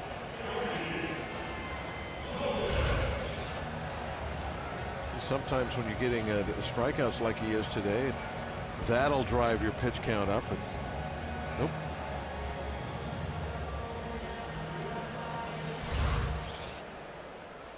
Shortstop Dusty Coleman up, then a pinch hitter for Clayton Richard.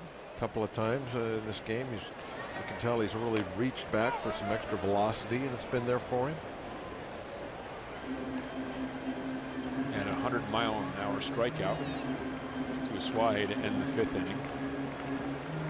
Now out in front of Dusty Coleman, the shortstop.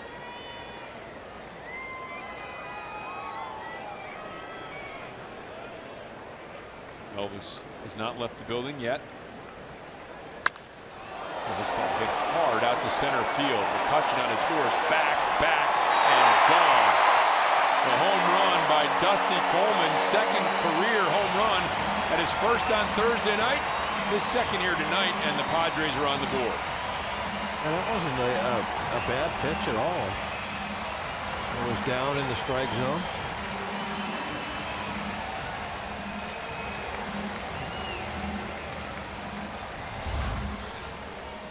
Take a look at the location.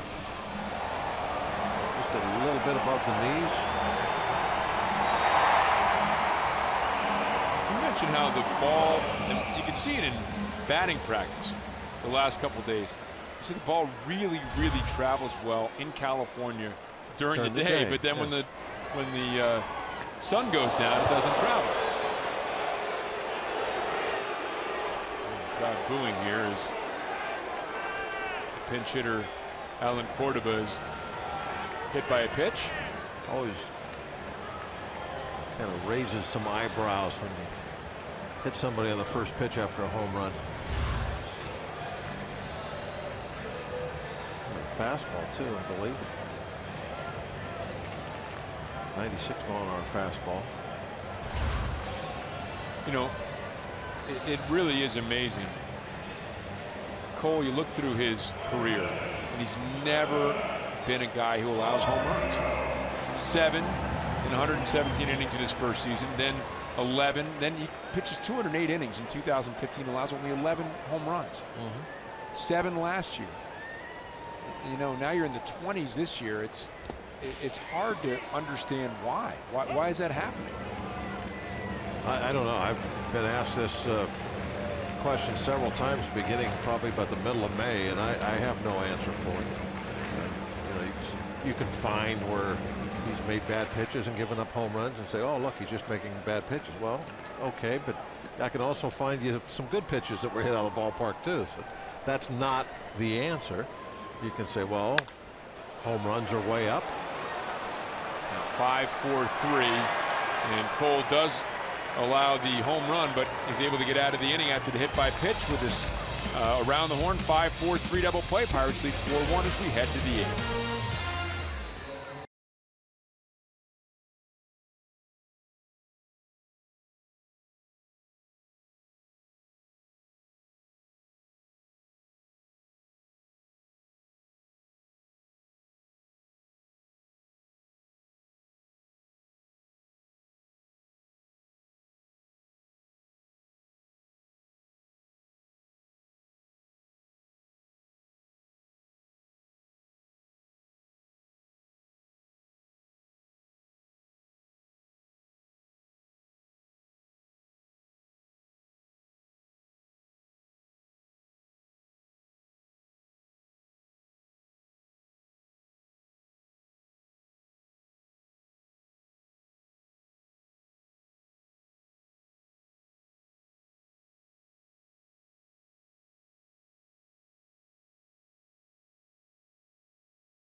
Pirates baseball on AT&T Sportsnet is brought to you by the Chevy Trax and your Western PA Chevy dealers. And by Day Automotive. We're going to make your day. Let's go Bucks! Well, the Pirates enjoying a 4-1 lead as we head to the top of the 8th inning. Pitching change here for San Diego. We'll see Jose Torres coming to the mound. Garrett Cole got the handshakes, the hugs. That means his day is over as he goes 7 strong innings, 96 pitches for the Pirates, and in line to pick up another victory here. Yeah, just a very strong game for the Pirates when they needed one like that. Been a very rough road trip. They end with a W.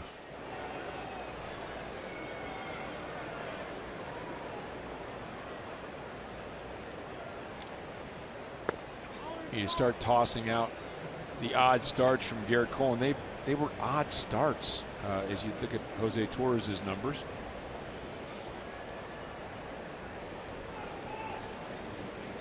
.47 strikeouts in 48 innings.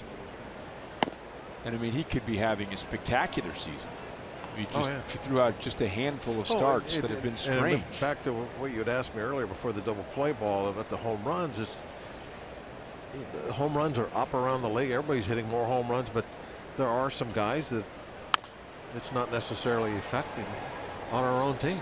Right. Are giving up a ton of home runs. So that's really not the whole answer either. With most things in this game that you kind of scratch your head on, it's multiple reasons. And I'm sure that's the answer there too. It's not just one thing. Here's the 2-1 to McCutchen, way up high.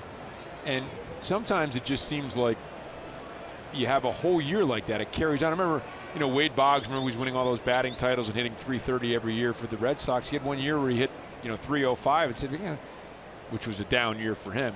Said he hit the ball just as well as ever. It just seemed like he had more balls right at people, or, guys make great plays or whatever the case may be. Oh my, that ball is hammered by Andrew McCutchen. And it is gone. Second home run of the game, third of the series for Andrew McCutchen. He is enjoying his time here in San Diego for sure. I mean, it has been quite a thing to watch with Andrew this year. Those first couple of months, a lot like last year when he struggled so much with the bat. I mean, he was having a hard time there for a while, staying above 200 toward the end of May. And then just has gone on a tear, and he has hit now for 2 months as good or better than he ever has. The home runs, the RBIs, the batting average. He's hitting as well now as or better than his MVP season. Just a towering home run by McCutchen. 5-1 for the Bucks. David Freese up to the plate. And again, it's like kind of like what we were talking with about Cole, you know, giving up home runs on all types of pitches. McCutchen's hitting home runs on all types of pitches. So, you know, that one was right down the middle, but he's hit good pitches out. The other day in San Francisco, there was a breaking ball down and away that he hit out to left center, and it's what, 387 or something in Frisco out there. So it doesn't make much difference what they're throwing him right now. And he hit He's the one as locked in as you can get. That's it. Just a majestic blow. 413 feet on that home run. And we saw in the first inning the home run he hit off Clayton Richard, outside corner, hit it over the 396 sign, absolutely, right of center field.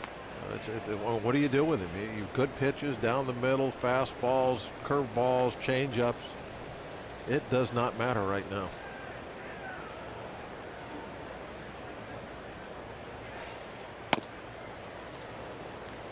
Full count now on Freese.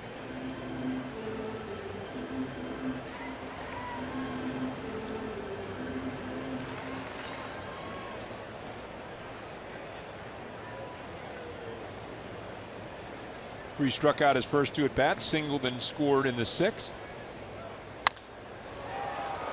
It's a fly ball to relatively deep right field, but it will be corralled for the first out of the inning.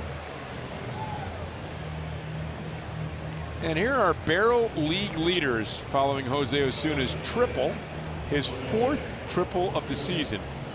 And look at the team leaders in triples. The Pirates right now tied for 3rd behind Arizona and Cincinnati. And you know what? You got Polanco, you have Harrison, you know, you have Marte, you have McCutchen. You might not be surprised to see those numbers, but Osuna, Josh Bell, and Jordy Mercer have 12 of those triples. They are tied for the team lead with 4 triples apiece. That's amazing, isn't it? Yeah. Well, I mean, there's more to hitting a triple than, you know, than speed, obviously. And Stewart has 2 triples. That's 14 triples among the 3. I mean, you expect Billy Hamilton to be up among the league leaders, right? He hits one in the gap and he can race around to 3rd. Anybody that plays in Colorado. I mean, okay, sure. Town.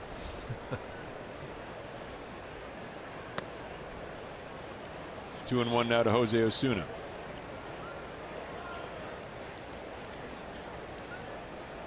You have to never assume that something is hit as a double or a home run, because if you do that, you're going to be jogging into second base a lot. Right. Oh boy, really good play. Oh, terrific play at shortstop by Dusty Coleman. Osuna thought he had a hit through the left side, and boy, it's a nice play. Yes, it was. That's as good as it gets.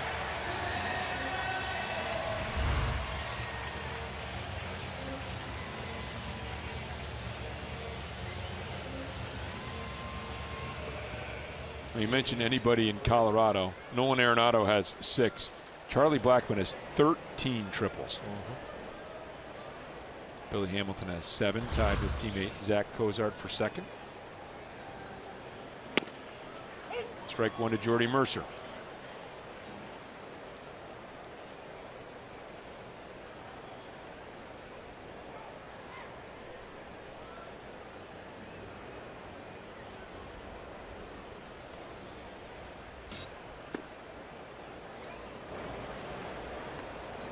One to Jordy Mercer. Jordy had that big single to finish off the inning. So those 3 runs, you know, Osuna Kind of broke things open, and then Jordy Mercer, nice to get a little distance after that. Now he rips one into the left field corner. Mercer rounding first. He's going to head for second. Here's a throw. Will not get there in time, and Jordy Mercer has a double. If you need a relay man to get the ball to second base, you're not going to stop many doubles. That's Matt Caesar. Looked like he kind of lost his footing a little bit when he was trying to get that throw in. He's done a good job of getting to the ball and keeping it off the fence, but he's still very deep. So it was on the track when he cut that ball off, so he's not doing a whole lot there.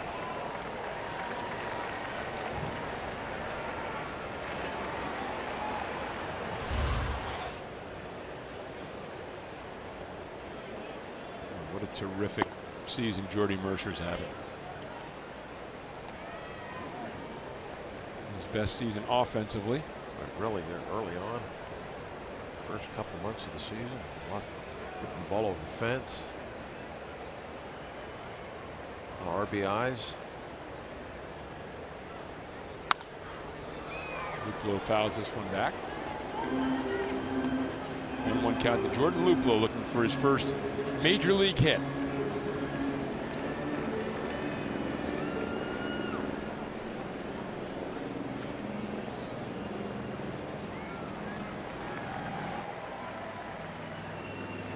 Torres comes set. 1-1 pitch.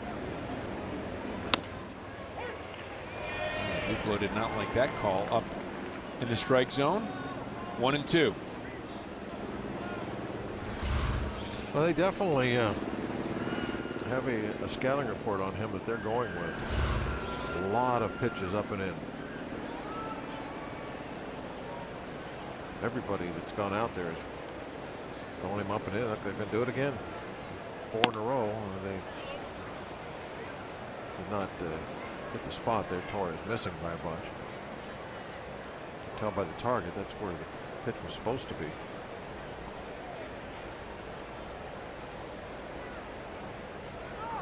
Torres laboring through this 8th inning. 22 pitches thrown. This will be pitch number 23. The 2-2 count to Jordan Luplow. Trying to go up and in again. And again, Torres doesn't throw it where he was asked to throw it. Maybe getting a call there, Luplow, so the bat remains alive. 3-2 pitch. Jordy Mercer on second. Bucks up 5-1.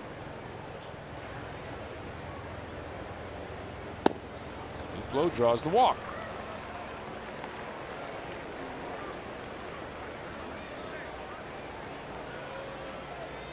Still waiting for his first hit, but helping the on-base percentage with that walk down to first, and bringing up Chris Stewart now with a pair aboard to face lefty Jose Torres.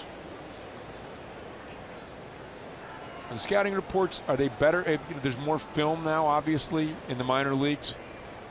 You talk about, once around the league or a couple times around the league, sophomore slump, all the reasons, scouting reports catch up to players, why they struggle later than they do earlier. Are there better scouting reports, you think, now coming from the minor leagues? I'm assuming there's more info coming, yes.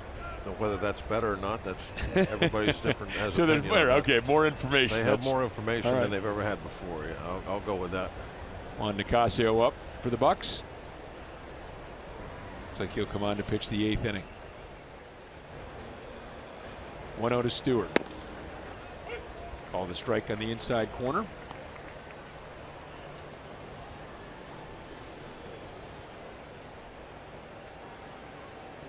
Stewart didn't agree, so see the deep exhale, gathers himself a little bit, steps back in for the 1-1 pitch from Jose Torres.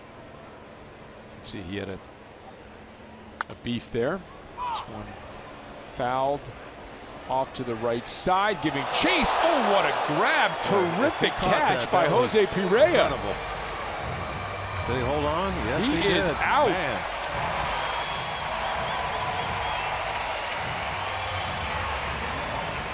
He dove in there where the steel railings are and the concrete and everything. This young Padres team playing with reckless abandon. Pereira with a nice grab. We head to the bottom of the 8th with the Bucks up 5-1.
Cast is presented by the authority of the Pittsburgh Pirates and may not be reproduced or retransmitted in any form. And the accounts and descriptions of this game may not be disseminated without the express written consent of the Pittsburgh Pirates. Our next telecast is Tuesday as the Pirates lead 5-1 here at the bottom of the 8th. On Sunday, Andrew McCutchen with a big afternoon with 2 home runs. So Tuesday is a Twitter Tuesday on AT Sportsnet, and our guest will be a Pirates starting pitcher, that man, Chad Kuhl. Tweet us your questions, use the hashtag BucksTuesday, and ask anything on your mind for the Pirates starting. He'll get to them in the pregame show, and we'll sprinkle a few bites in throughout Tuesday's broadcast between the Pirates and Cincinnati Reds. So Rob, Twitter Tuesday with Chad Kuhl. Any fans with anything on your mind, fire away. Have at it right now. We'll get them on the air. Rob? Looking forward to it, Robbie. Thanks very much. Twitter Tuesday, a chance to get a little different look at some of the Pirates players as Robbie asks them your questions. Suaje steps up to face Juan Nicasio as Garrett Cole's outing is finished.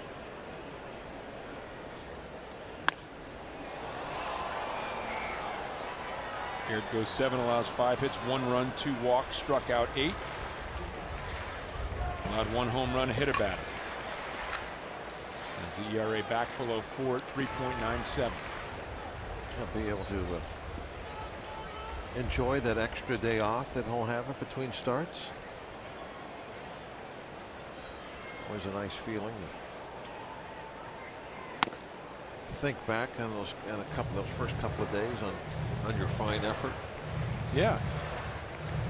And I'm sure nice for him. Look, he's a guy who wants his ERA in the 2s, but sure that looks a little unsightly to see it in the 4s and get it down to 397 and start going to work on that. Everybody has that bar is set at a little different spots, and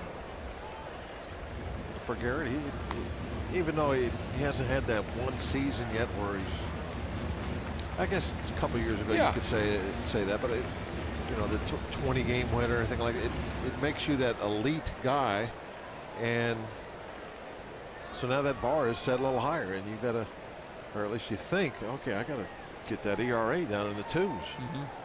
It's where the elite pitchers are, or at least, you know, you have a couple of seasons that are in the 2s. You know, sets high standards for himself. Demands a lot of himself, and this was the play by Pereira here. Terrific play. Wow, what an effort. Yeah, it was a great effort. Kind of lucky he went into a little bit of a spot there where there was an opening for him. With none of those, you can see the steel fencing in the back and the railings and all that stuff that he could have been bouncing off. But oh, and Max Mora Moroff returns the favor. What a play by Max Moroff. Yes, indeed. Wow. I didn't even know. Did they catch that in the air? I thought he. Yeah. What a play. Oh, man.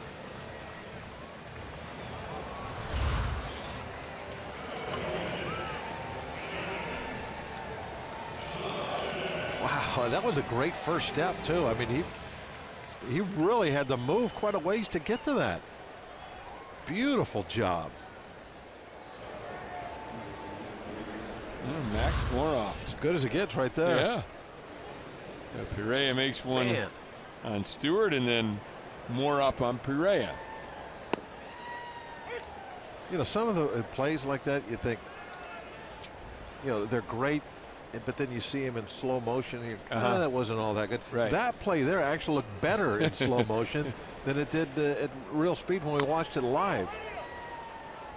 The one into the stands over here, for me, that looked a lot better live. It was like, oh, did he actually catch that? Did he hang on? Right. And then we watched it in slow motion. I'm like, yeah, that's a good play. You know, but now this one here was just, I was so surprised that he went so far to get that before he even dove. And that ball was hit hard.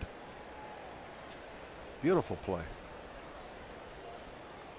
0-2 on Solarte.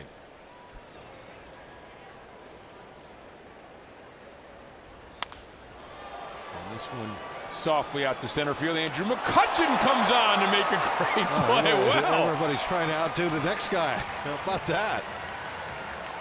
3 great plays out of the last 4 outs. McCutchen getting up slowly, but what a game for Andrew McCutchen. All of a sudden it's become a highlight show on defense. A pair of home runs and that play for McCutchen. We head to the 9th with the Bucks up 5-1.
Terrific series and a heck of a game today.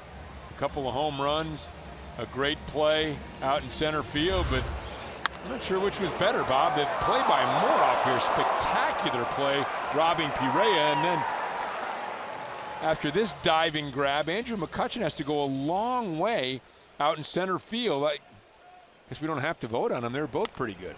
Yeah, they were both outstanding plays, and a catch with a absolute giving it up dive. Just a beautiful way to cap a tremendous series for Kutch. The home runs, the offense he's been delivering. At times he's been our only offense, and now making this a spectacular catch here at the end of it. I don't know. I'm glad we don't have to put numbers on those plays. Just enjoy them. Don't have to judge them. They were both fantastic. Max Moroff in the hole. Josh Bell hits this one hard out to left field, and a pinch hit home run for Josh Bell. Meyer in a 1-for-16 slump, and he snaps out of it with a striking home run. Josh Bell has given the Pirates a 6-1 lead. Well, when Josh Bell hits a home run, it very seldom is it, oh, is that going to make it? You know, he hits them, they stay hit. This is a bullet off his bat. Not the high, majestic type home run, but still, you knew that one wasn't coming back. You throw one of those, you just turn to the umpire and ask for a new baseball. This one inside to Starling Marte. One more look at Josh Bell's home run. And Josh has had one of those seasons, and I don't think it's all uncommon for a younger hitter to have this. Marte fouls one off. Where he can be right in the middle of where he looks horrible at the plate. And he's looked like that for the last few games, where he just looks a little lost out there. It's not been a real good trip for him. And then he just crushes one. And like you think, oh, wow, where'd that come from? And then he gets hot again. And that's one of the things when hitters, they mature over the first few years there in the major leagues, is they start smoothing that stuff out. It's not so much a up and down roller coaster ride with them. They're able to stay a little more consistent. That's his 19th home run. Is Starling Marte now 2-2, and we're talking about this with John Wayner, that we both thought, John and I, going into the season, because of what he'd done in the minor leagues and because of the way he looked last year, that he was going to be more of a batting average on base type of guy. Line drive, big line drive hitter. There's no reason not to believe that's not still in there. It's a 2-2 to Marte, 3-2 as it's up and in. No reason to believe that's not still in there, and yet he's showing power that he didn't really show in the minor leagues here with 19 home runs on this season. So if he combines those two, you talk about smoothing it out. Yeah, I was, if you would have had me like take a guess, I would have said 10-12 home runs. Right. But he's going to hit about 280. Yeah.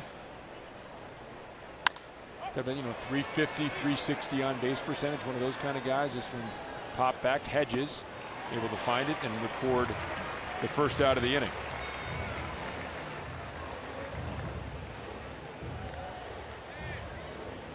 Well, after an off day tomorrow, the Bucs return home for a long homestand. It begins Tuesday when the Cincinnati Reds come to PNC Park. Jamison Tyone looks to rebound from a dreadful start in San Francisco as he matches up against Homer Bailey. So tune into AT&T Sportsnet Tuesday at 6:30 for Pirates pregame, presented by WB Mason, as we get you set for the Bucs and Reds. And Jamison Tyone had really by far the best starter ERA on the Pirates staff. Down around 3, and it went up almost an entire run in one game. You talk about milestones you set for yourself and numbers, and everybody's looking at their numbers to some degree. That's got to sting a little bit. Oh, sure it does. It absolutely stings.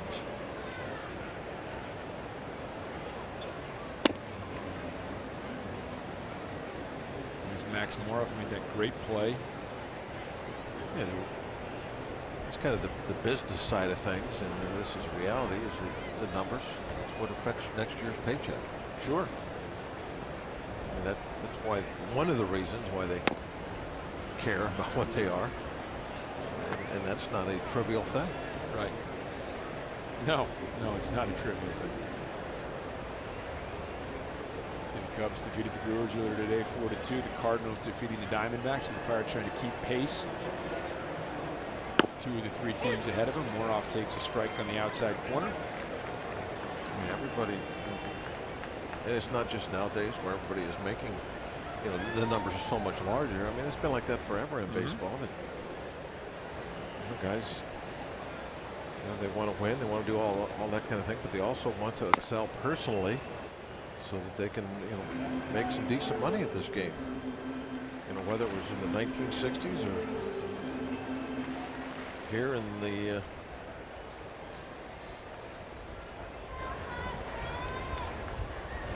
20 teams, is that what you would say? The teams, I guess. I don't know what to call this. The teams. I guess the teams. What would you call the last decade? Aughts? The knots or odds or whatever. Well, Moroff retired, and that brings up Andrew McCutchen, who has obviously had a spectacular game, and it's a nice round of applause here. A lot of Pirates fans sticking around for the end of this one. I think he's very well appreciated here in San Diego. Well, they good baseball fans here. They've had some great players in their time. Obviously, Tony Gwynn out there on that lawn, the statue, looking down on things, and so they know how to appreciate fine play. By the way, I wanted to point out that we had that shot of that grassy area, which is a community park during the week, but is part of Petco during games, and there is a big screen out there that they can see. We're talking about how they can only see a little sliver of the action, but there is a screen in the back side there, so there's that area we're talking about. You can't see the screen because it's on the other side of that batter's eye.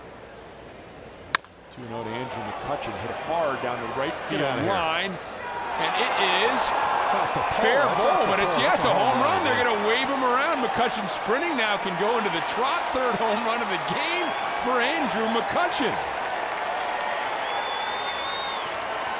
Good strong throw to the plate, but nobody was looking. The ball just with their backstop. A third career 3-home run game for Andrew McCutchen. The throw coming in from the outfield almost hit Dana DeMuth, the plate umpire. Everybody was watching Kutch jog around the bases. Yeah, this definitely hit the pole. There's much doubt about that. Boy, has he been fun to watch. Fourth home run of the series, a 3-home run game, the third of his career. 22 home runs for number 22 in the season.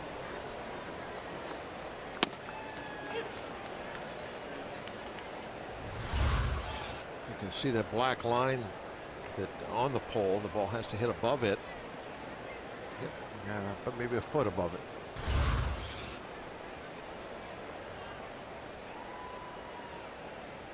When you think about the home runs he's hit, 3 long fly ball home runs, but 1 into the upper deck and left, 1 into left center field, 1 into right center field, and this right down the line, and he knew it.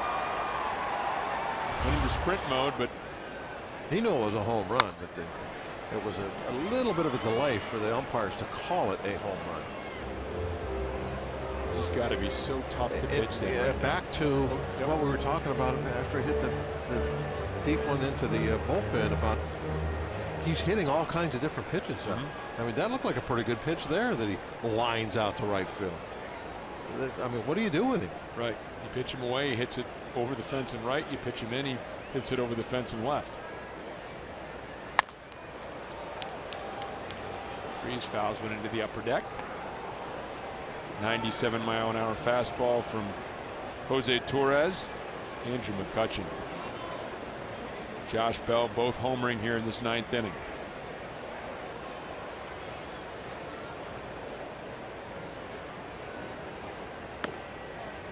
1-2 to David Freese inside. 2-2. See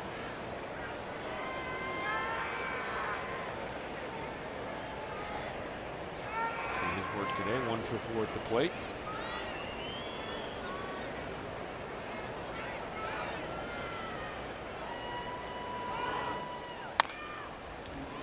Up the middle.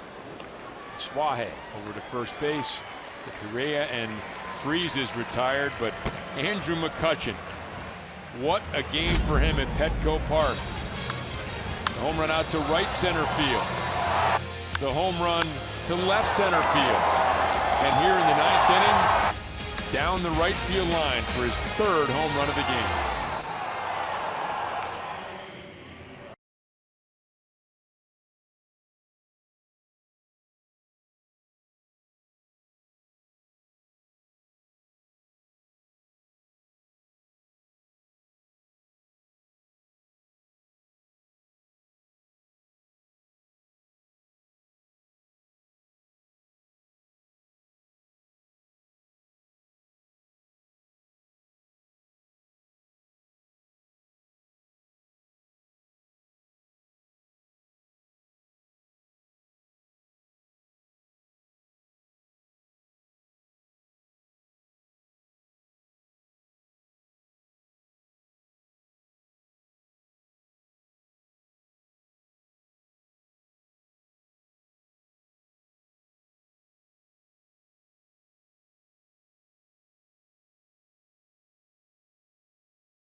AT&T Sportsnet is brought to you by Barrow. Visit our brand new Kia showroom in Wexford. More vehicles than ever at the very best prices. And by LeViz, the official furniture and mattress supplier to the Pittsburgh Pirates. For the best quality, service, and value, shop LeViz. Let's go Bucks! On AT&T Sportsnet, Andrew McCutchen putting on a show.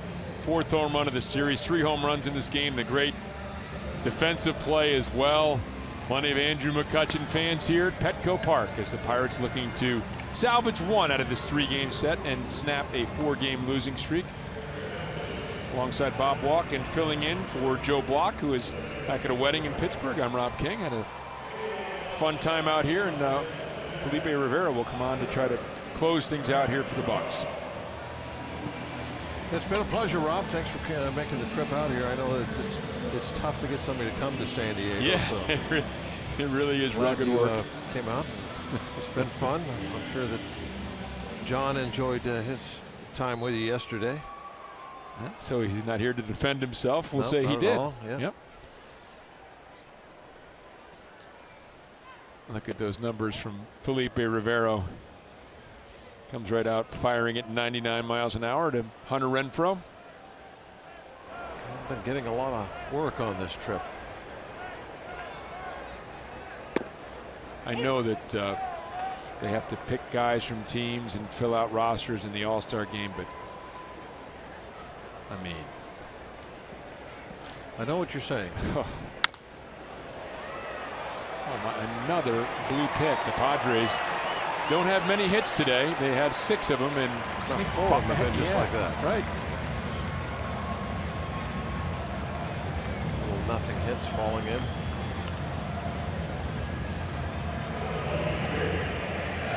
Texas leaguers. Yeah, you don't hear that anymore. They used to call them the little bloopers all the time. And then you have the Texas leaguer, and of course you remember the high chopper in the infield. The Baltimore, Baltimore chop. The Texas leaguer. We looked up the Texas leaguer earlier this year. Did you? You know that you don't know about these stories that you read and how things actually. There was a player that came up to the major leagues, this was, eons ago, and was from the Texas League. And I guess his first couple hits were some bloopers. And he had hit well in the Texas League. So the announcer on the radio, I think it was back long enough ago where it was probably just radio, coined the term that, oh, here comes that guy that hits the Texas leaguers. Right. So that was the one story that we found that explained it. Probably as legitimate as any of them. I'm guessing the Baltimore Orioles of the 1890s had a terrific team known for all kinds of inside baseball stuff. I'm guessing that's where the Baltimore chop came from. They actually tried to do that. Hit the ball hard, on the ground. And that's for those people who don't know, it's the high chopper that allows you to, beat out the throw to first base. That Orioles team supposedly hit extra baseballs out in the grass, So this ball lined to left field. Marte is there. That was the day where, I love seeing those old videos. And this happened even in the 30s and 40s where the guys were playing in the outfield and they wouldn't take their glove in the dugout. They just throw it onto they'd throw it out in the outfield and come on in. Next guy going out, same glove.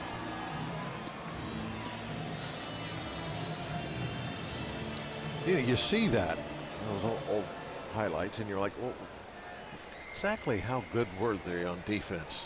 Where the gloves are look like a batting glove with fat fingers, and they didn't even care which one they used. How good were they defensively? Jordan Luplow's great uncle, Al Luplow, supposedly had one of the greatest catches of all time with one of those old school gloves at Fenway Park playing for the Cleveland Indians. Sports Illustrated wrote an article. The video doesn't exist, but the long description of him diving over the fence. We saw Andrew McCutchen make a great catch tonight. What a game for Andrew McCutchen, huh?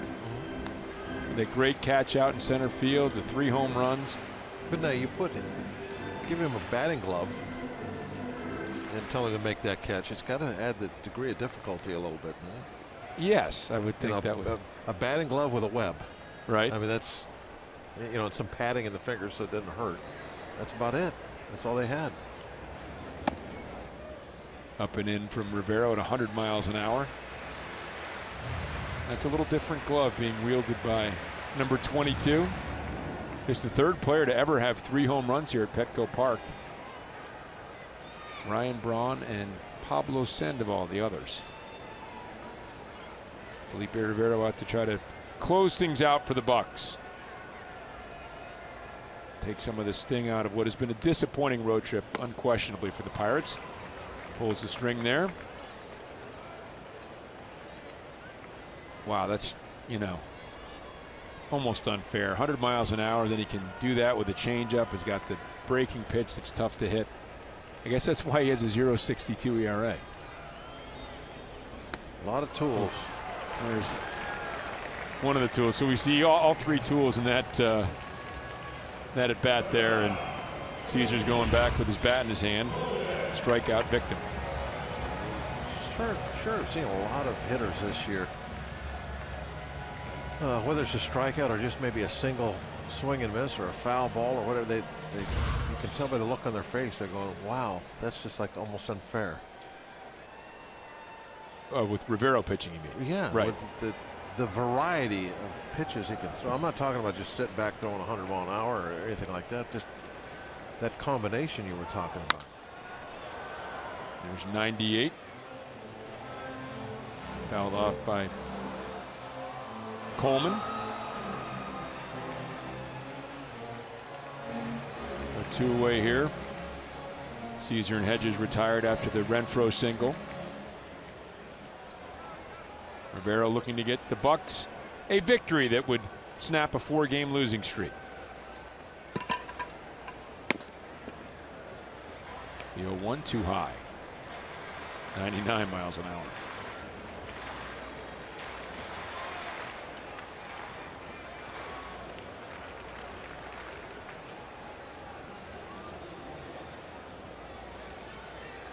Coleman, the author of the Padres' only run in this game with a home run, takes up high, 2-1 now. Well, they still haven't left the building yet. Rivera looking to usher Elvis out of the building. The Pirates' victory. Yeah, he's left the building 3 times today, Andrew McCutchen, unlike Elvis.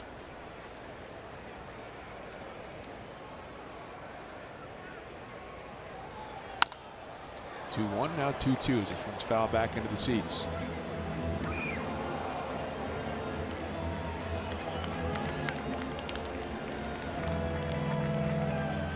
Now the Pirates have a lot of games coming up at home. They're 4 games over 500 at PNC Park. No one wants to run away with the NL Central. Andrew McCutchen, Felipe Rivera and the Bucks looking to head home with a victory.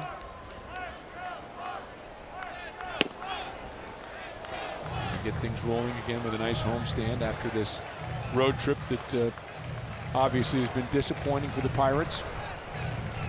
They win today, it'll be a 3-6 road trip, just 1 win in each city. 4 home runs in the 3 days in San Diego for Andrew McCutchen. 3-2 pitch now.